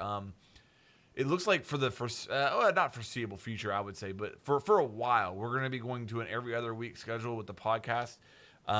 My children have started back to school, and my wife is a teacher, so she's back to school. But my children are on a hybrid schedule, so 1 week they go to school, and then the next week they stay at home. And because I don't have my wife at home anymore to help me, that means I've got to adjust some things. So for a while here, we're going to be going to every other week. If something big happens, I'm sure we'll be willing to be flexible and try and come on. There might be some in between. We just don't want to promise it. Yeah. So hate to drop that on you guys after a fun episode like this, but stay tuned for that schedule and when it changes and whatnot. But beyond that, seriously, Bikini, thank you so much for coming on again. Really appreciate it. Awesome to hear that your game's really close, and I'm sure you're really excited about that.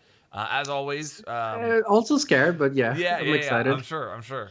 We'll have, as always, we're gonna have Bikini's YouTube, Twitter, Twitch. Anything else that you want down there? I mean, if you want, you could put the Steam link for the game. So the Steam link to put it on your wish list, right? You can do that at this point. Yeah, you can wish list on. So you just link the Steam page. They can wish list it there. Yeah, that would mean a lot. Yeah, no, we'll do that absolutely. That'll be the top link is the Steam link for Bikini's upcoming game. What's it called? Do you have a Last Farewell. Last Farewell. Yep. Okay, cool. Well, again, thank you so much for coming on. And I guess we'll probably see you guys in 2 weeks. Not next week, but 2 weeks. And with that said, we'll sign off.